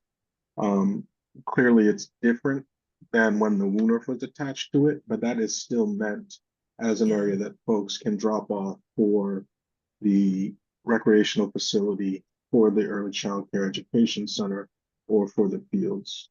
So that, in conjunction with what we're doing, turning Service Road into a complete street with parking, does provide more access than currently exists. And then, as Abby said, we are, as per the RFP, de-emphasizing the automobile here and emphasizing both bike and pedestrian access to the site. Can you remind me where is the early childhood first floor kind of In building occupancy? 3, Building on the 3. wing that goes Okay. out to New Rutherford. And that really And is, then did you say, Mark, that the field that's like in between building 1 and building 2 is not designed as that you've consolidated the fields between building 3 and 4, and that this is not necessarily a kind of athletic field. Is that correct? It's one of the 4 required fields. One of the So 4 there's required 3 on the fields. southern site, and there's 1 Okay. on the northern But yeah, site. the field I would between say building 1 and 2 is meant to be more passive, while that's what I thought I heard. Okay, yeah, thank you the fields for between building clarifying 3 that. and 4. And I was grateful to hear that, just because it's a very narrow site and you guys have all these challenges of like infrastructure. I would recommend moving forward with the landscape is that I would love to see a little bit of a programming diagram. You have great diversity of activity on the ground floor of retail, early childhood, all this stuff that's happening within the architecture. And I know it's a tough ask because it's, you've got all these fields that you're trying to accommodate. But if there was a way of thinking of more diversity of programming within the landscape, I think it would go a long way. Like even if the little kids had to walk across the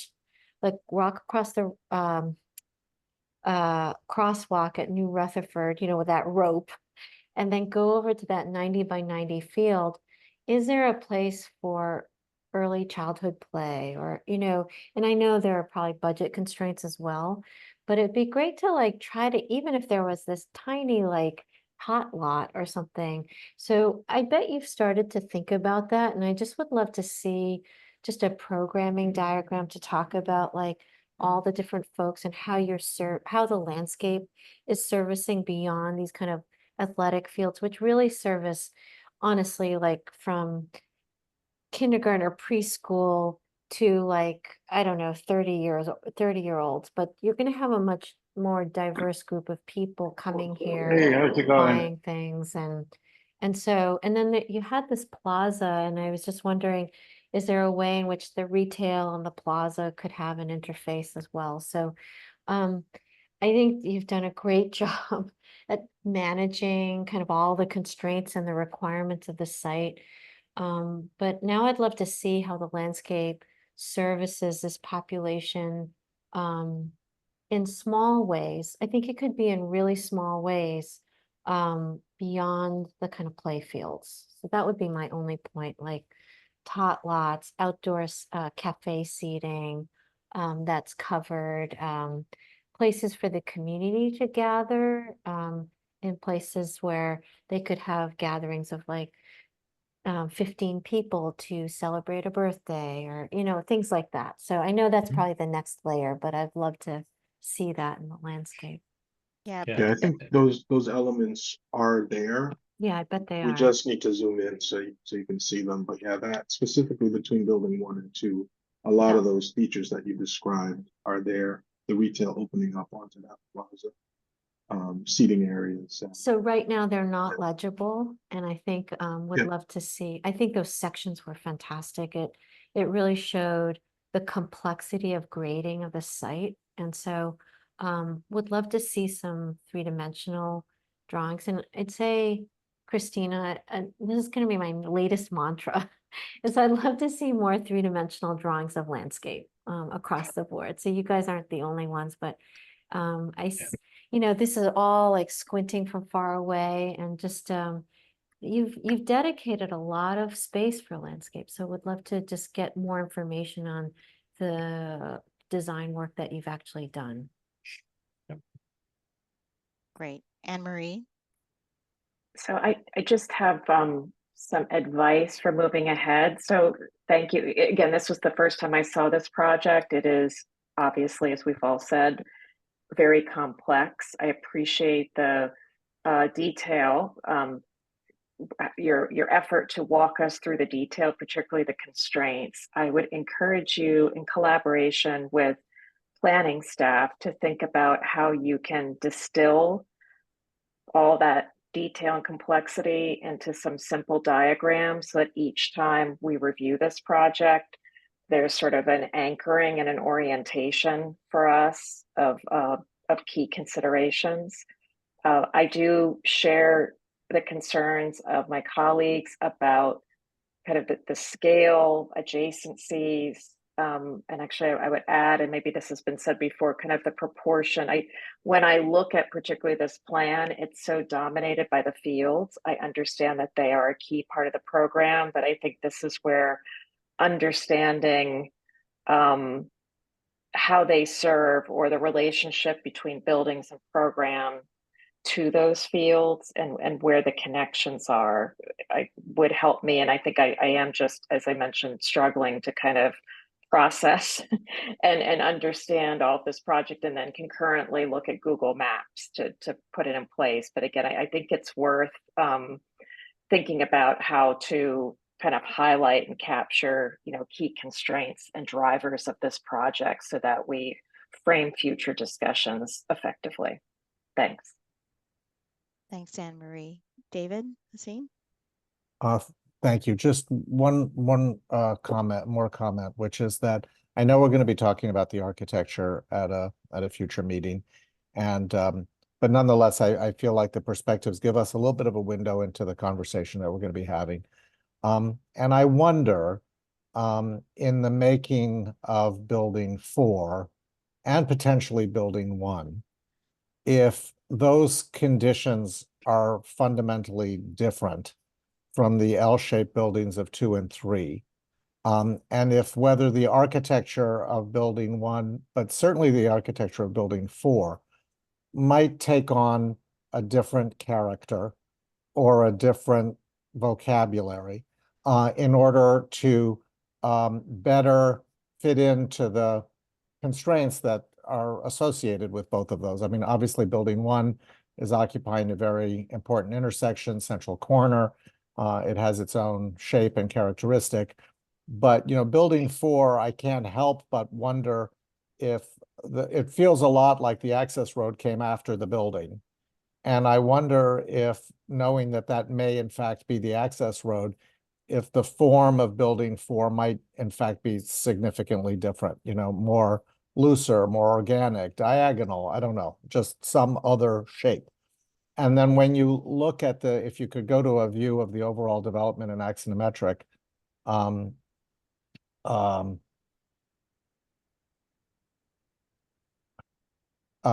Yeah, that's fine.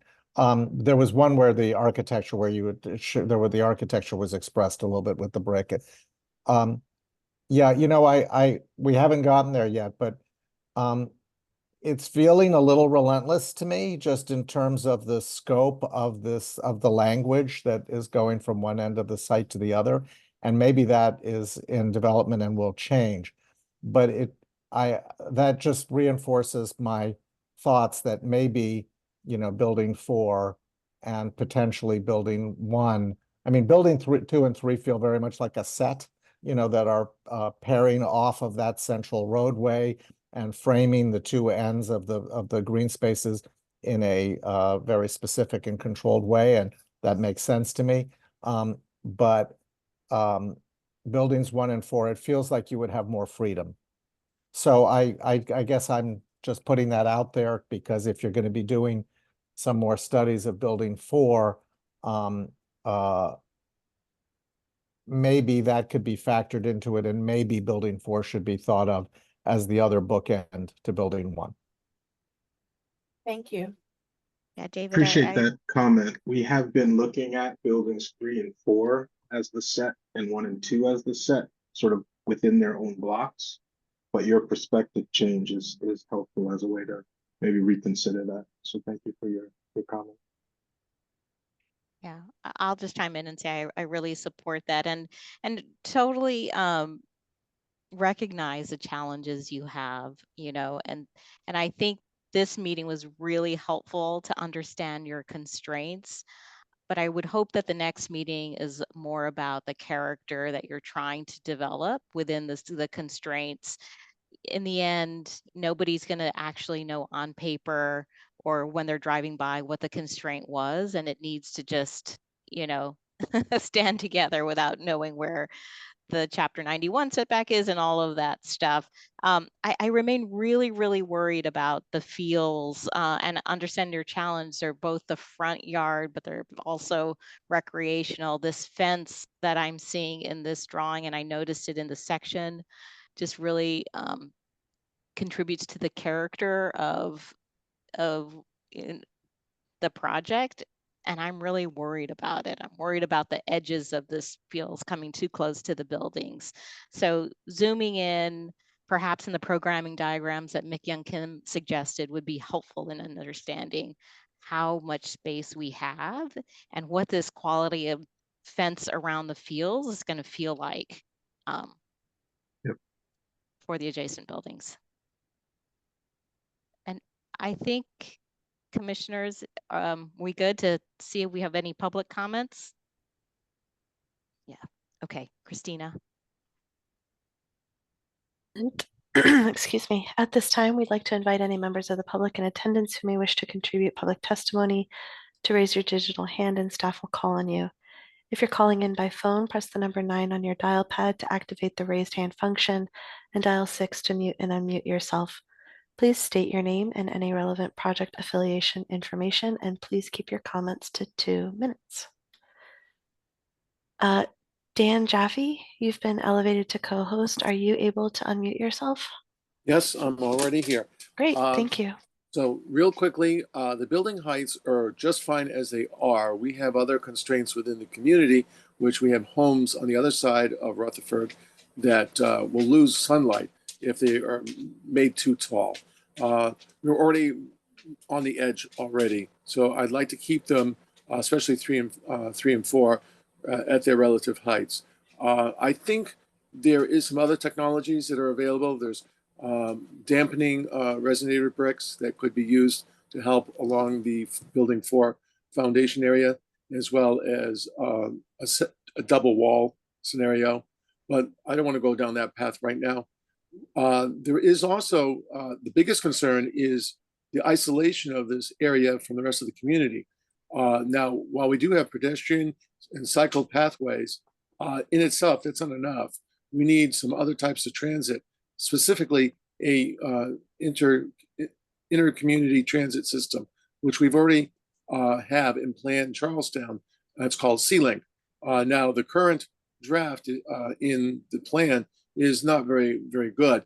There is other architectures that we're trying to push forward. But we do need to have access along the service road as well as a way to cross the Gilmore straight from the service road. We cannot use the Gilmore Bridge itself. It's too constrained width-wise as well as too busy during the height of need. So we need to really focus on that as well as tying into the community to get to the other play areas in Charlestown, which is on the other side of the community to the north. The Boston Sand and Gravel entry is much better now. I love it. The only thing I'd like to see more of is access to Galvin Green or have some sort of dog park that is smaller. Wow, stopped on a dime. Thank you, Dan, for your testimony. Kent Edwards, you're next. Are you able to unmute yourself?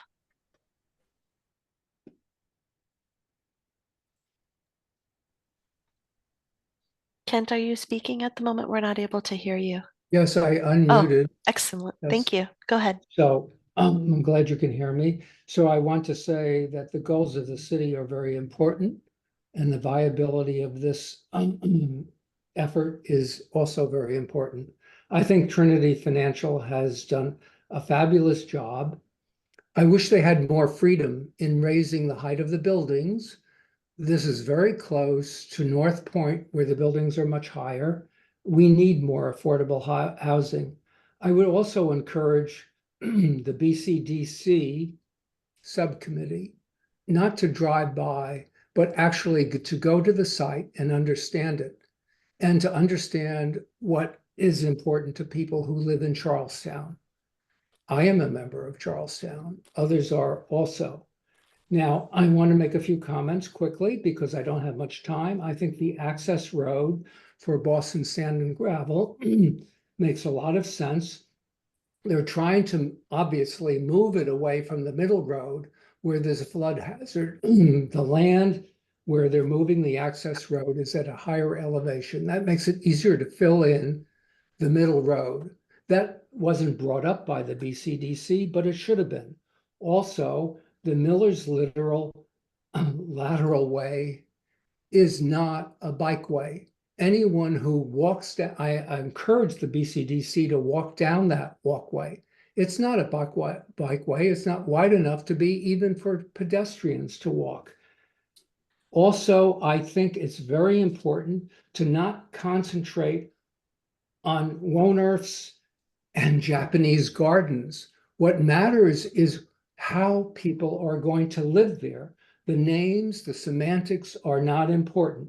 So I encourage people to concentrate on what's important to the people of Charlestown.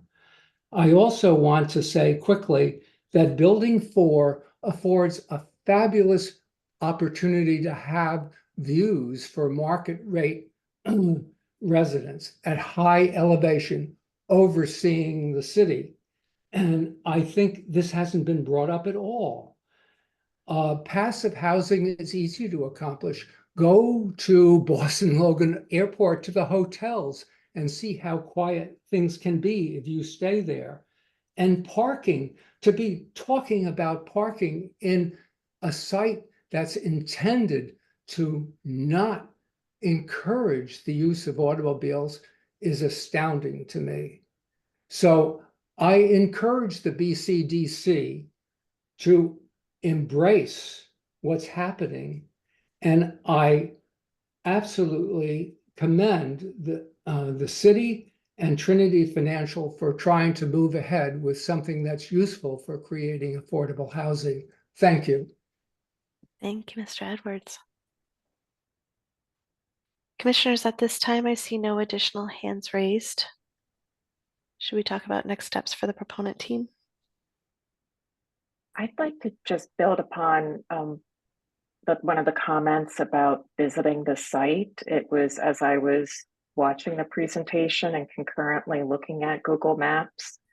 I know we all have busy schedules, but maybe there's a way a few of us can can take some time and visit the site, because I have walked through that area. It is very convoluted, and this is a pretty difficult site. So I'll just put that out there as a suggestion.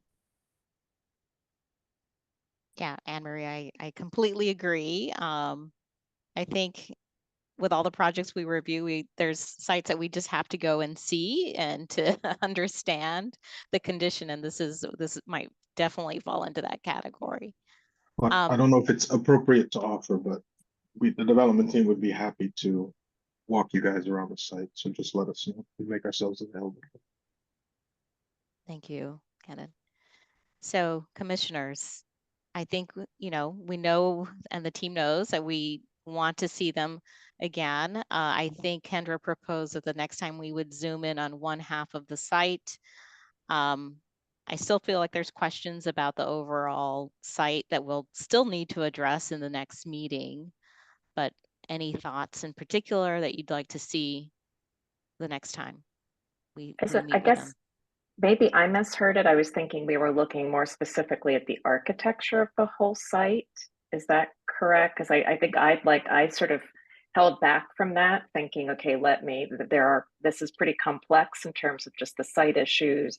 I'll focus on understanding that, but I would like to spend some time understanding how the architecture as a whole, how the parts relate to each other in respect to program and those constraints before we dive into a specific building or portion of the development.